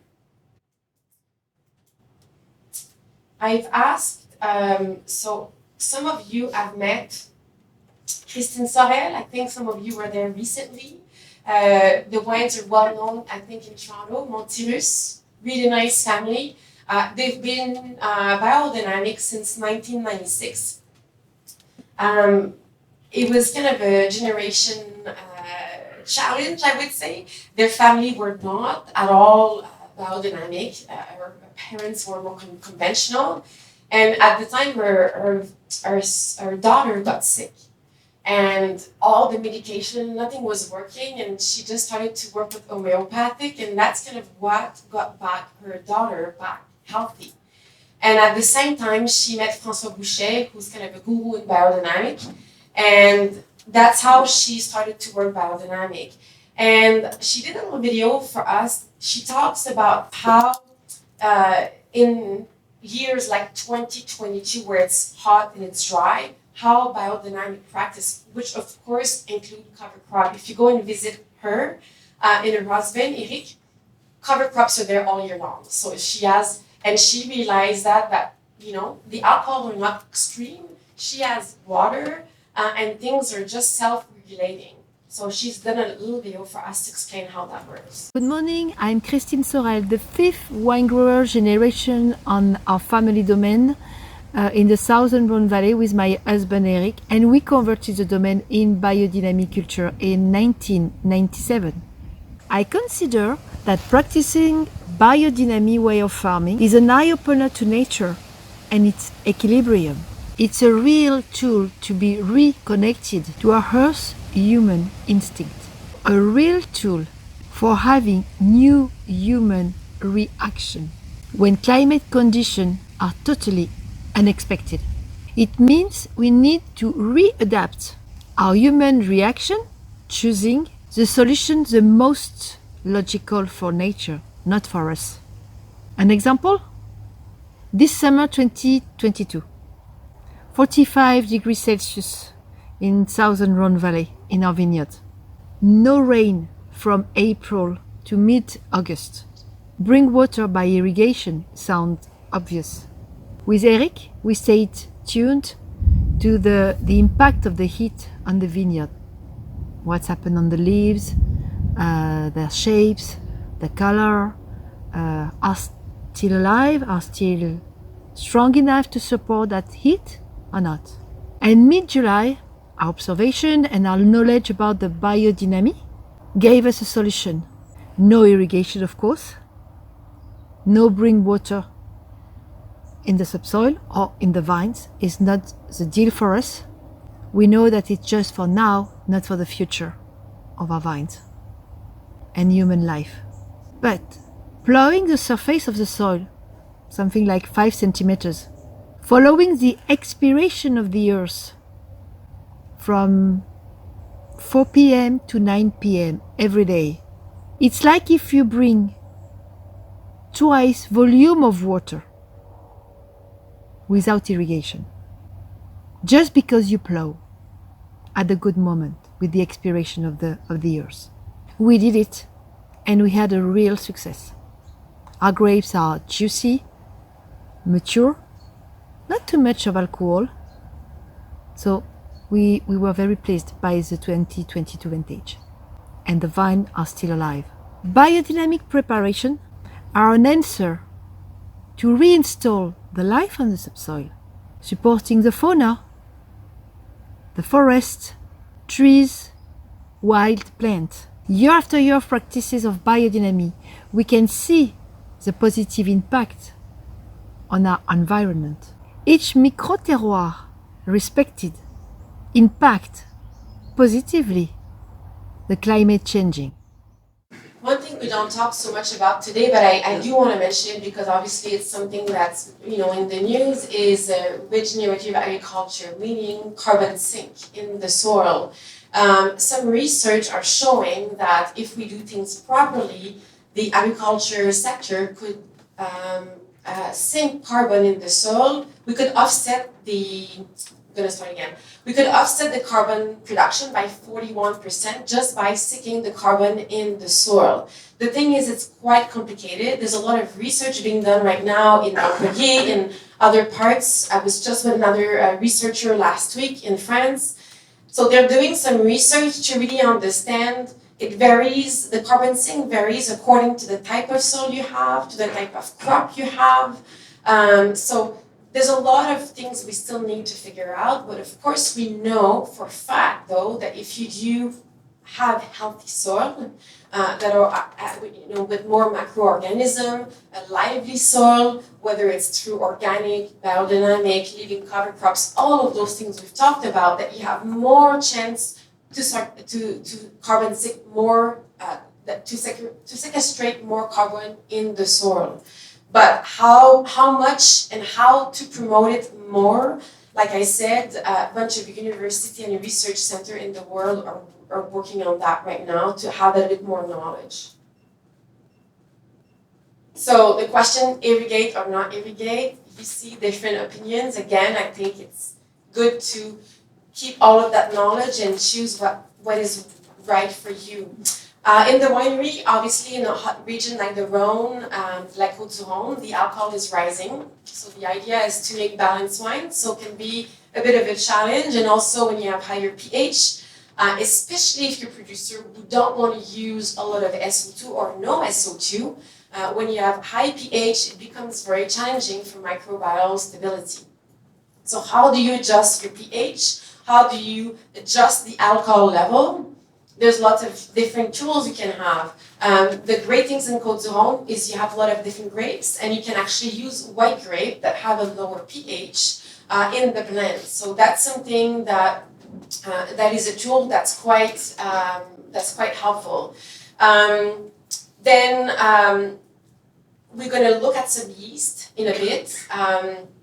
So there are some type of yeast out there that will allow you to produce more sugar, less sugar, more acidity, therefore lesser alcohol.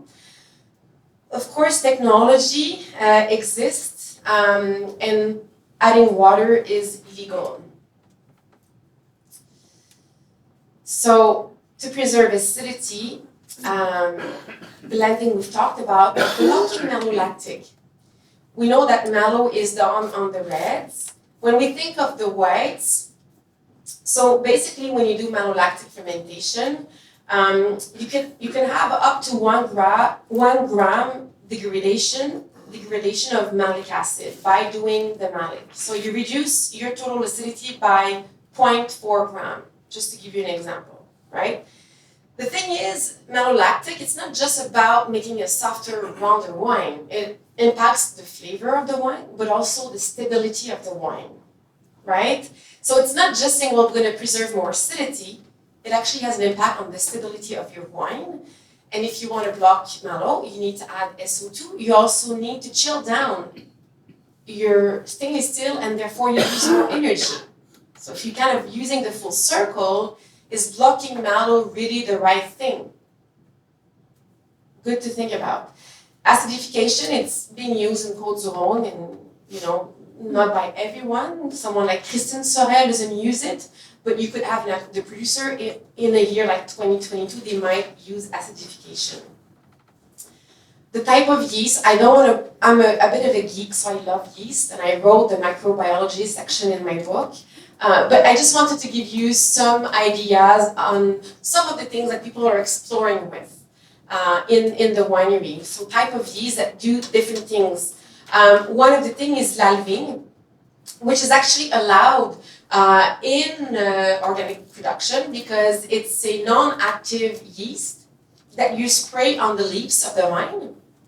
And so what it does, the challenge right now is that often you have high sugar, lower acid, but you don't quite have your phenolics ripe. So l'alvigne, if you spray, it actually accelerates your phenolic ripeness. And so you can harvest at a time where you have, at the same time, phenolic ripeness and the right level of acidity. So I've talked to a few producers who are exploring with it, and they say you can harvest sometimes 10 days earlier, and you have kind of that right balance of phenolic and acidity. So all of those are in trials, right? You can use them, the product available on the market, but a lot of people are playing with it kind of to see what, again, exploring the solution. The other thing is Ionis.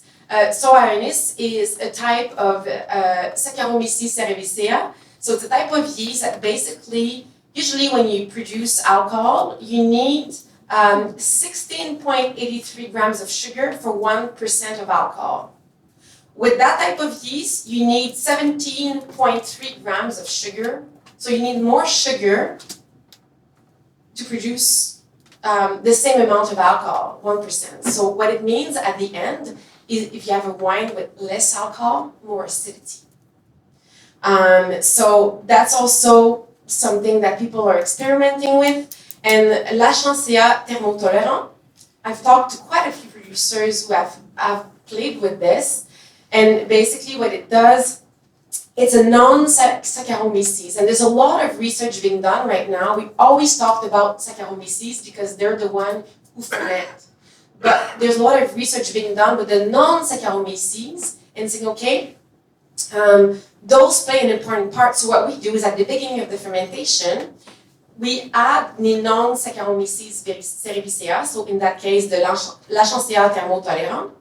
And what they do at the beginning is they actually use some of the sugar and transform the sugar into acidity. Okay? And then what you do is after 24 to 72 hours, you inoculate with cerevisiae, Saccharomyces cerevisiae, to now start the alcoholic fermentation. So within that, so what it means is that by the time your Saccharomyces cerevisiae starts fermentation, there's less sugar and you have more acidity. So your final wine has more acidity. And the non-Saccharomyces cerevisiae are also being studied in terms of the role they can do if your producer, let's say, who want to use less sulfur. If you have a high pH, it's challenging, especially if you have, for example, cold maceration at the beginning, where your wine is not protected if you don't want to use SO2. So one of the things they're exploring is non-Saccharomyces cerevisiae, like Mechnicoia pulcherrima, Mechnicoia fructicola. There are two types of non-Saccharomyces. They will not ferment. What they do is they actually reproduce quite quickly at cold temperature, and they occupy the space. By occupying the space, they don't leave room for the microbes, for the bad guys to take room.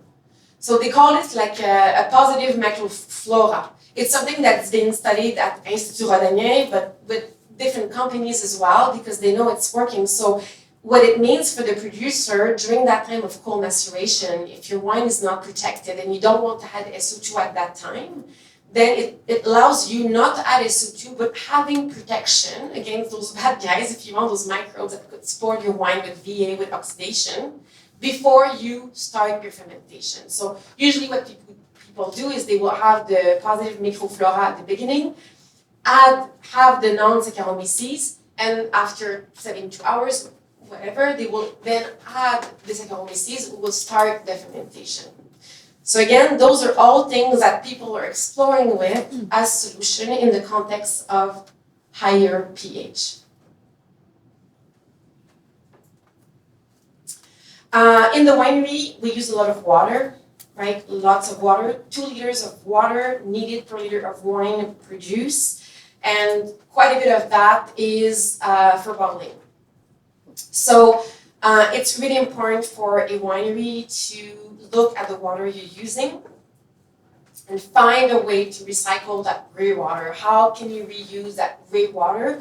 We're going to have a little video of Gabriel Meff in a little bit. Gabriel Meff has done a lot of work to find ways to keep that water down, the water usage, and to kind of recycle that water.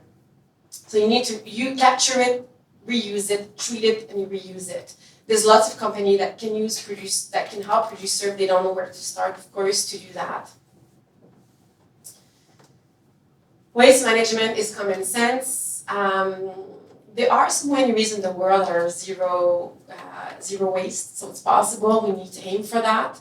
We feel good to recycle, but then where does it go? And so the idea is to look at what you buy. So if you buy something, does it have a warranty? How long is it going to last? But also work with the suppliers you have. Companies that produce more usually have a bit more negotiating power and say, okay, well, I buy my water bottles, my wine bottle from you. Well, can you then come back and pick up all of my cardboard, and then you reuse it again?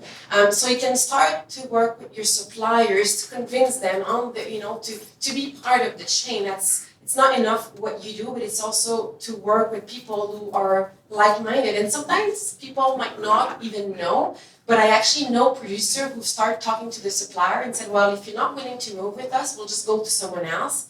And that supplier has actually changed the way they work. And so it is possible, and that dialogue is extremely important. Of course, to include your staff in that, the idea is to preserve the natural resources. And by doing that, usually at the end of the day, you're actually saving money as well. The good thing too is that the largest part of waste in wineries can be composted. So now there's so many options. You can have biomass. You can turn that biomass into energy. You can sell often to a pharmaceutical company that can transform those products. There's a food company who will transform into flour, into grapeseed oil. So there's lots of things you can do with the waste, with the grapes and leftover after fermentation. Energy management, so important, and that's true for CO2 emission.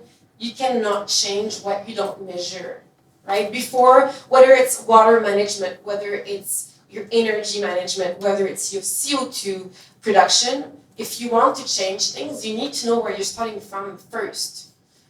So there are some companies that can help producers to kind of do the inventory and then have a strategy, and you cannot do everything at once. So it's to be patient and say, okay, well, we are going to look at where we're using the most energy and start from there. And of course, we say, well, insulated building. Sometimes you buy, you've had the same building for years, you're just not going to move to another building. Perhaps you can do some changes. I was at a winery last week, and you know what they say, Michel, it's just the gros bon sens, it's just common sense. We haven't changed the building, we've changed everything inside. We realized that, between that time and that time of the night, or it's cool inside the building. We don't need to keep our musk cool or wine cool. We stop the temperature. So, changing the lights. There's so many little things that you can do within a winery to save energy. And at the end of the day, it adds up. It makes a big difference. So talking to other producers who already have done that really helps. Solar panel. We're seeing producers in Côte-du-Rhône who have solar panel.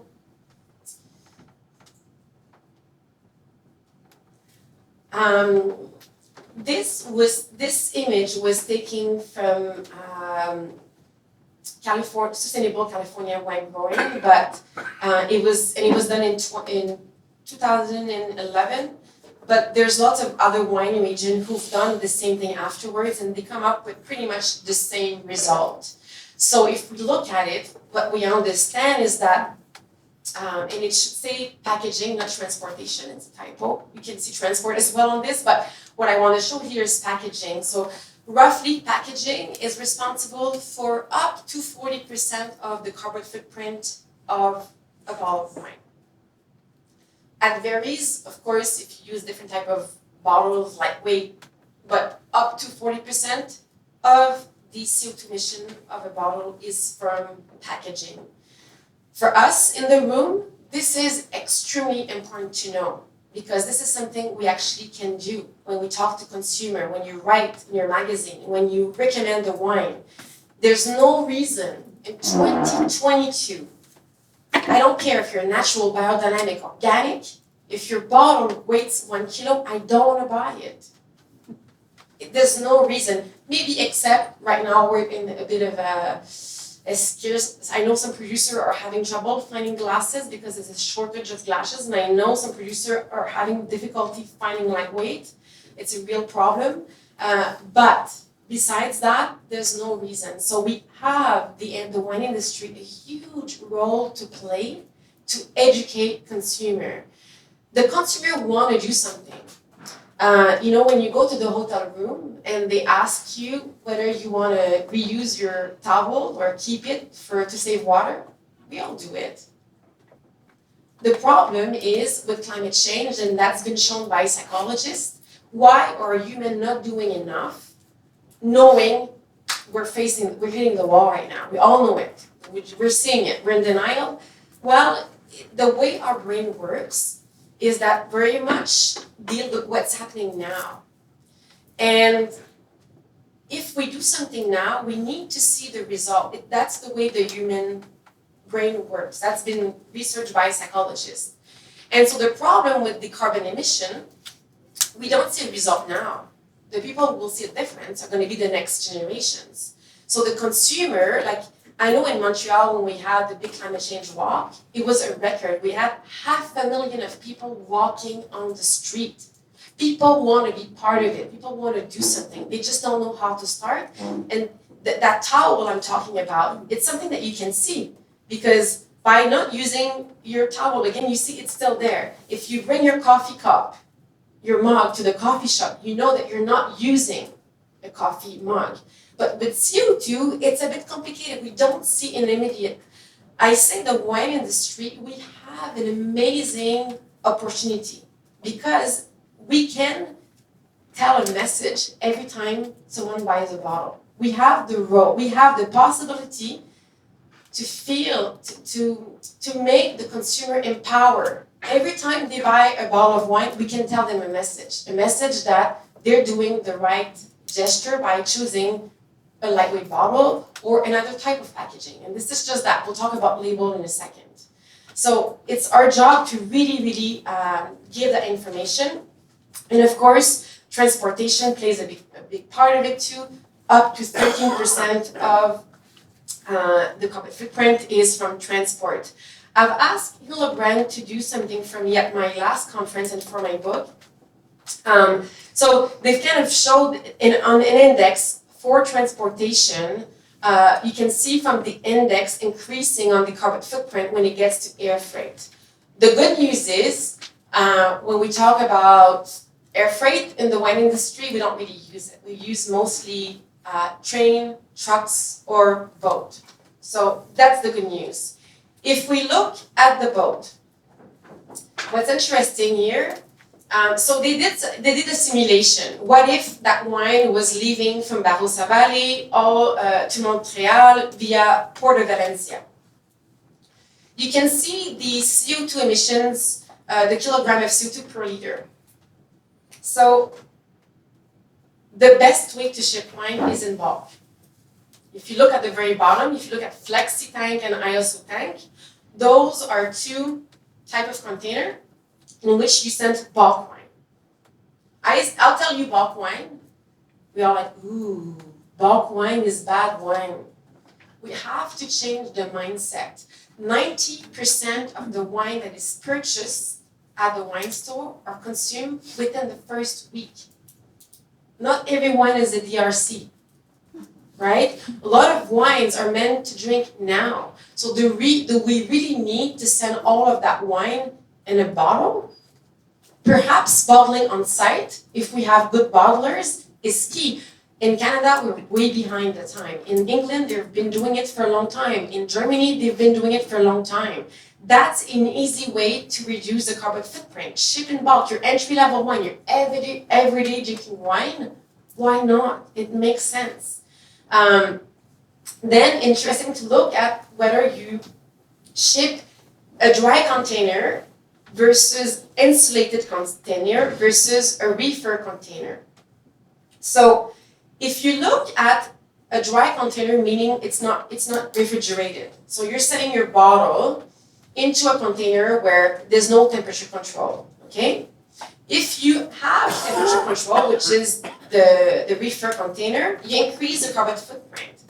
But if you just insulate that container, and as a producer, you can decide to ask that, so your container is insulated, then you have the same carbon footprint. So the best thing is a flexi tank, bulk. But if you send it, on boat in the bottle, the best thing is the bottle, insulated container versus refrigerated container. You've probably all seen that before because it's been, people are using it. It's from Alco. I like, in terms of market. The Scandinavian market are my hero. Sweden, I love them. I want them to speak at my next conference. They are way ahead of us.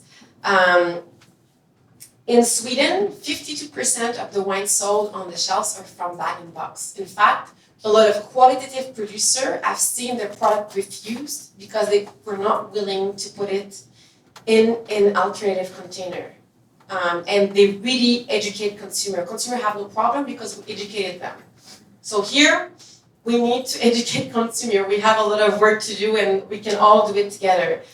So just to give you an idea, it gives you, I think the image speaks loud enough. You can see that the traditional heavy bottle is much more carbon emission than your carton, your wine pouch, your aluminum. The best solution, the thing with your bag-in-box, of course, is that the pouch itself is not recyclable, so that's an issue. The best thing we could do really is to reuse that bottle, right? There's lots of companies, some regions are doing some trials. In Styria, in Austria, there's a region doing some trials. Miguel Torres in Spain is doing some trials.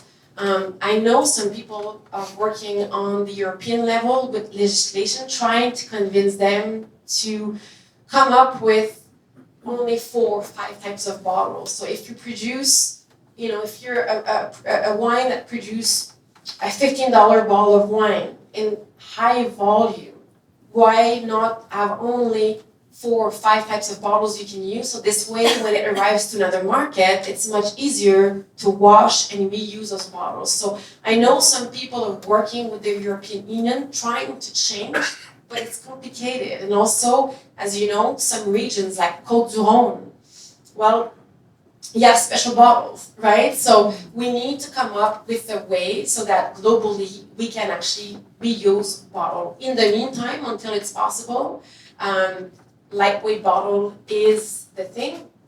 And here's a video on Gabriel Meff, who's talked about lightweight bottle. They've done a lot of work to reduce the lightweight, and I think what's great is that they have the engraved bottle in Côte du Rhône. That's the case for them. So she talks about the challenge, but also how they make it work and how much CO2 they have reduced just by doing that. On a calculé notre bilan carbone donc il y a une dizaine d'années pour essayer justement de voir ce que ça représentait par rapport à nos émissions de gaz à effet de serre. Et en fait, c'est à peu près un tiers des émissions sur une bouteille que l'on commercialise. Donc du coup, c'est vrai que depuis 2009, on a commencé à alléger de moins de 10% certaines de nos bouteilles à marque propre, avec notamment un écusson.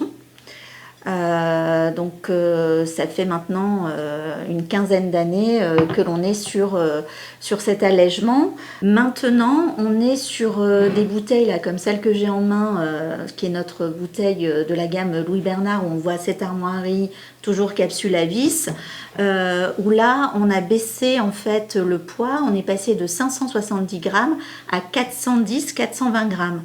Donc en 10 ans, on est allé jusqu'à moins 20, voire moins 25% de verre en moins, donc de poids de bouteille en moins.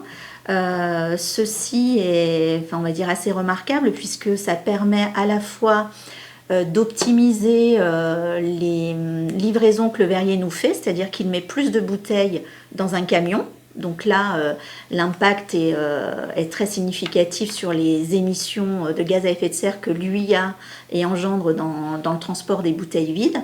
Ensuite, nous, sur nos lignes, on a 2 lignes d'embouteillage, une qui est automatisée au niveau de l'encaissage, de la mise en carton, et l'autre qui est manuelle. Il faut aussi avoir en tête que cette diminution de poids, ça veut dire que pour les personnes qui qui ont à encaisser manuellement ces bouteilles, ça fait aussi de la charge en moins, du poids en moins par jour, et ça va jusqu'à des tonnes, on va dire, en moins à manipuler. Ensuite, nous, quand on expédie vers nos clients, c'est pareil, le client va avoir plus de bouteilles sur une palette, donc on optimise aussi le chargement. Et donc, si on ramène les gaz émis pendant le transport à effet de serre, on a moins de gaz par bouteille expédiée vers nos clients. Et puis, quand on met en rayon aussi, c'est aussi du poids en moins. Et après, on va jusqu'au ce qu'on appelle le cycle de vie de la bouteille. Quand la bouteille est bue, en termes de déchets, même si c'est valorisé, le verre est vraiment, on va dire, indéfiniment recyclable, ça fait aussi des déchets, des tonnages de déchets en moins à collecter ensuite pour les revaloriser. Alors depuis notre démarche, donc qui date de 2008-2009, on est à une économie en termes de tonnes d'équivalent CO2 rejetées ou en moins dans le process et dans la commercialisation à 1642 tonnes en moins. Et c'est un équivalent d'une économie de d'un peu près de plus de 2000 tonnes de verre évitées en fait, que l'on n'a pas eu à générer, que le verrier n'a pas eu à fabriquer. So Gabriel Meff, but obviously other wineries in the Rhône are doing the same thing. I want to talk about closure. I've kind of put on the chart here a difference between the cork, the aluminum, and the plastic stopper. Aluminum became very popular with the TCA problem. A lot of producers are actually going back to cork. They're realizing it's a more sustainable product for a lot of different reasons, for the energy it uses, but also from its recyclable, biodegradable ability. So a cork tree takes about 25 years until you can harvest the cork of a tree. And after that, every time you harvest the cork from the tree, you increase the ability of the tree to capture carbon by 5 times.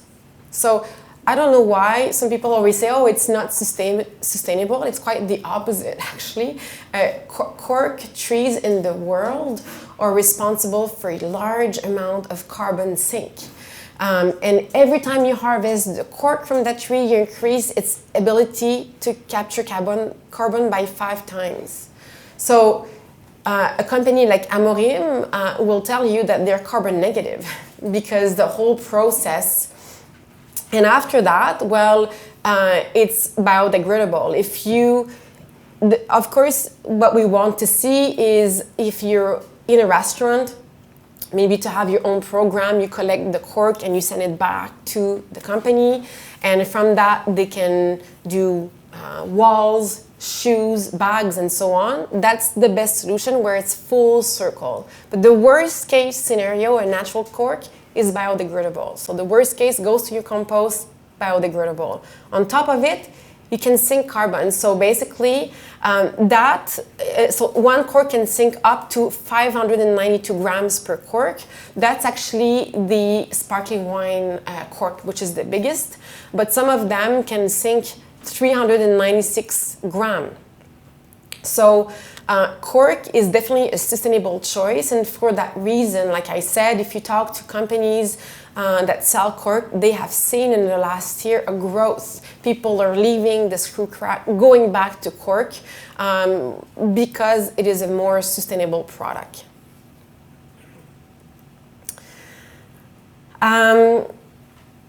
It's confusing for consumer. They don't know where to start. Just imagine that you were working in a different type of field and you did not know much and you want to make a difference. Wine has been very, very bad at communicating to consumer. I know when I buy coffee, if I see free trade, I feel good because I feel like I'm buying the right type of coffee. With the bottle of wine, you have the medals, the awards, lots of different labels. The consumer is completely lost. We could talk about natural wine. A lot of people, actually, when you talk to consumer, they buy it not only because they think it's better for their body, but a lot of consumers actually think it's better for the planet without really realizing what it means. So the consumer, especially the young generation, is extremely interested. And currently, the wine industry, we're losing young consumer to spirit, to beer. Yet we have so many things that they want. We have grapes. It's a pretty simple process in terms of production. There's not much things added to wine. And then on top of it, if we make wine in a sustainable way and we can communicate that to consumer, I think we're going to gain back some of this consumer we're losing. So this is my sales pitch, is that you all have a role in the room to communicate to those consumers. The consumer did not wake up one day and say, I like natural wine, I like orange wine. We told them to enjoy those wines. So those trends start somewhere. Why not start that trend with sustainable product? Why not make a priority in your wine program when you write about wine? Do your research before you promote a wine on Instagram. Well, what does that producer do? Are they conscious about sustainability? Well, maybe don't take that money for that post, or maybe don't put that on your wine list. So start introducing those wines to consumers so that when they go to the liquor store and they're left on their own device, they're better equipped. there's a lot of research that's been done by companies like Wine Intelligence. And what came up of those researches is that what labeling needs to do is creative, short, and easy to understand. The way our brain works, there's two sides of the brain, and the brain that needs to weigh the pros and cons are left for important things. Education of your kids, and so on. When you go to the liquor store and your kids are waiting in the car, you're not going to use that part of your brain that weighs the pros and cons of the right bottle of wine. You have a few seconds, and that energy is you're just going to pick a bottle of wine. Very few people read the back label. The geeks do. It's a small percentage. So how can we communicate quickly that this is a bottle that kind of checks those spots, lightweight bottle, sustainable, and unfortunately, and I know for some producers, certification are more complicated because they cost money, you have an audit, it requires more work, but I just don't know any other way. And they've done some research with consumers also. If you give consumer different type of labeling, organic, biodynamic, sustainable, there's consistent research with different companies that always come up with the same answer, is that consumer, even though they're more familiar, let's say, with organic because they buy organic food, given the choice between a label that organic or sustainable, they're more likely to choose sustainable because even though they don't fully understand what it means in totality, they feel it's better, that it kind of has a whole meaning, not beyond organic. So why not adopt, if you're an organic producer, have that organic certification, but maybe adopt a sustainable type of certification? I think we have a responsibility in the wine industry to communicate that to consumer. And personally, I don't know any other way than the sommelier, the journalist doing the right thing, but also on the bottle from the producer having some of those certifications. Côte du Rhône is doing a lot of work to really encourage producer to have sustainable certification, HVE, Haute Valeur Environnementale. And there's other certification, as Philippe mentioned at the beginning, but having those certification, and Côte du Rhône understood that, and that's why they're really, really pressing producer to get that certification, and that level, the amount of producer getting that certification increases all the time.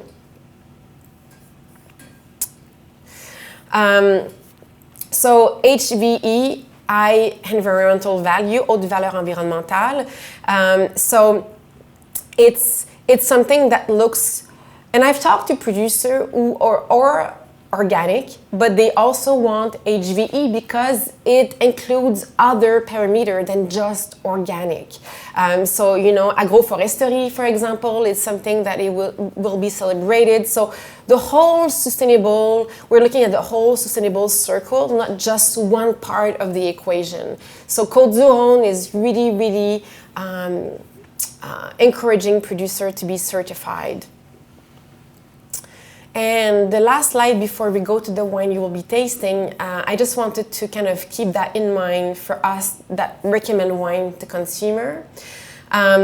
This study was done in Sweden, Canada, and US, but I've read other studies from other companies, and the results are about the same. What we realize is that regardless of the age group, knowing that the product is sustainable, everyone is willing to pay a little bit more for a product that's sustainable. Baby boomers, not as much. Millennials, more. But in average, all categories of age, if you consider all categories of age, the average that a consumer is willing to pay more per bottle is $3. So it costs money for the producer to get their certification. It costs money to do organic. We're going to serve a product today, Cave d'Estésargues. I was just with them a few months ago, and they switched to organic, and they increased the production cost by 40%. It's a lot. So there's a cost to doing things right, but the good news is, from the research, the consumer, especially the younger consumer, they are willing to pay more knowing that it's sustainable. We just need to communicate that to them. So what I'm going to do very quickly, I'm going to hold you 5 more minutes, okay? We have a list of wine. Côte du Rhône, when they asked those wines, when they selected the wine, they selected the wine based on companies who do so many of those things we've mentioned. So what I want to do before we start the tasting, just go quickly through the wines, and without telling you the grapes and the vinification, you can read that by yourself, just to tell you quickly what some of the winery do to be sustainable. So we're gonna have 11 wines, and you're gonna just enjoy some food and taste on your own pace. So the first wine is les celliers Dauphin, celliers de Dauphin. Something very simple. They have bag-in-box, and just by removing the plastic handle, they have reduced their carbon tons by 153 tons. So just by taking away that plastic on the bag-in-the-box, they reduce the CO2 emissions by a lot. They are certified HVA, and they have the largest amount of hectares in Côte du Rhône in organic. So they have 1,351 hectares organic. So they own the largest amount of hectares in organic viticulture in Côte du Rhône. We're gonna have a red from them as well. Then we have Brot, which is sustainable. And they also have the certification Terrasse Viti, which is another sustainable certification. We have Cave de Gigondas. So for them, there was a big change in 2011. They wanted to have renewable energy. So they now have 295 solar panels, and they produce more than they use. Montirus, you've seen Christine. Christine is biodynamic, biodiversity. Gigal, a large important negociant, owns land but also buy grapes, sustainable producer. So Montfaucon, you saw Rodolphe on the video. Rodolphe is all organic vineyards. Gabriel Meff, we did not talk about ISO 26000 today, but go and research on it.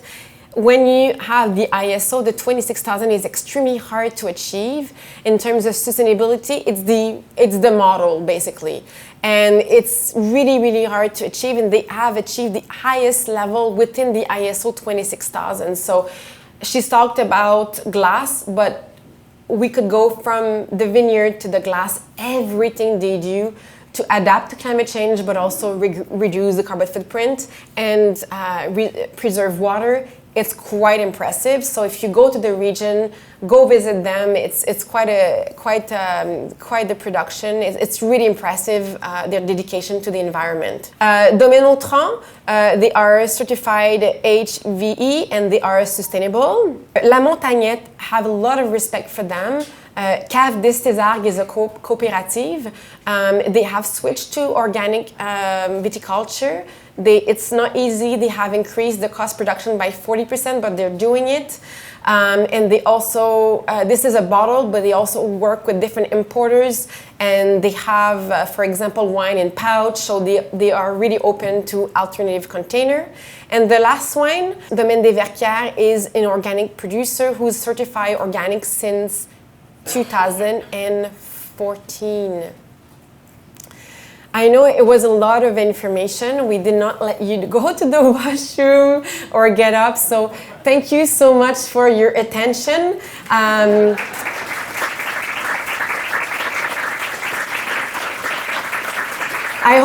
hope you learned something. We could have had this over 2 days. There's so much to talk about.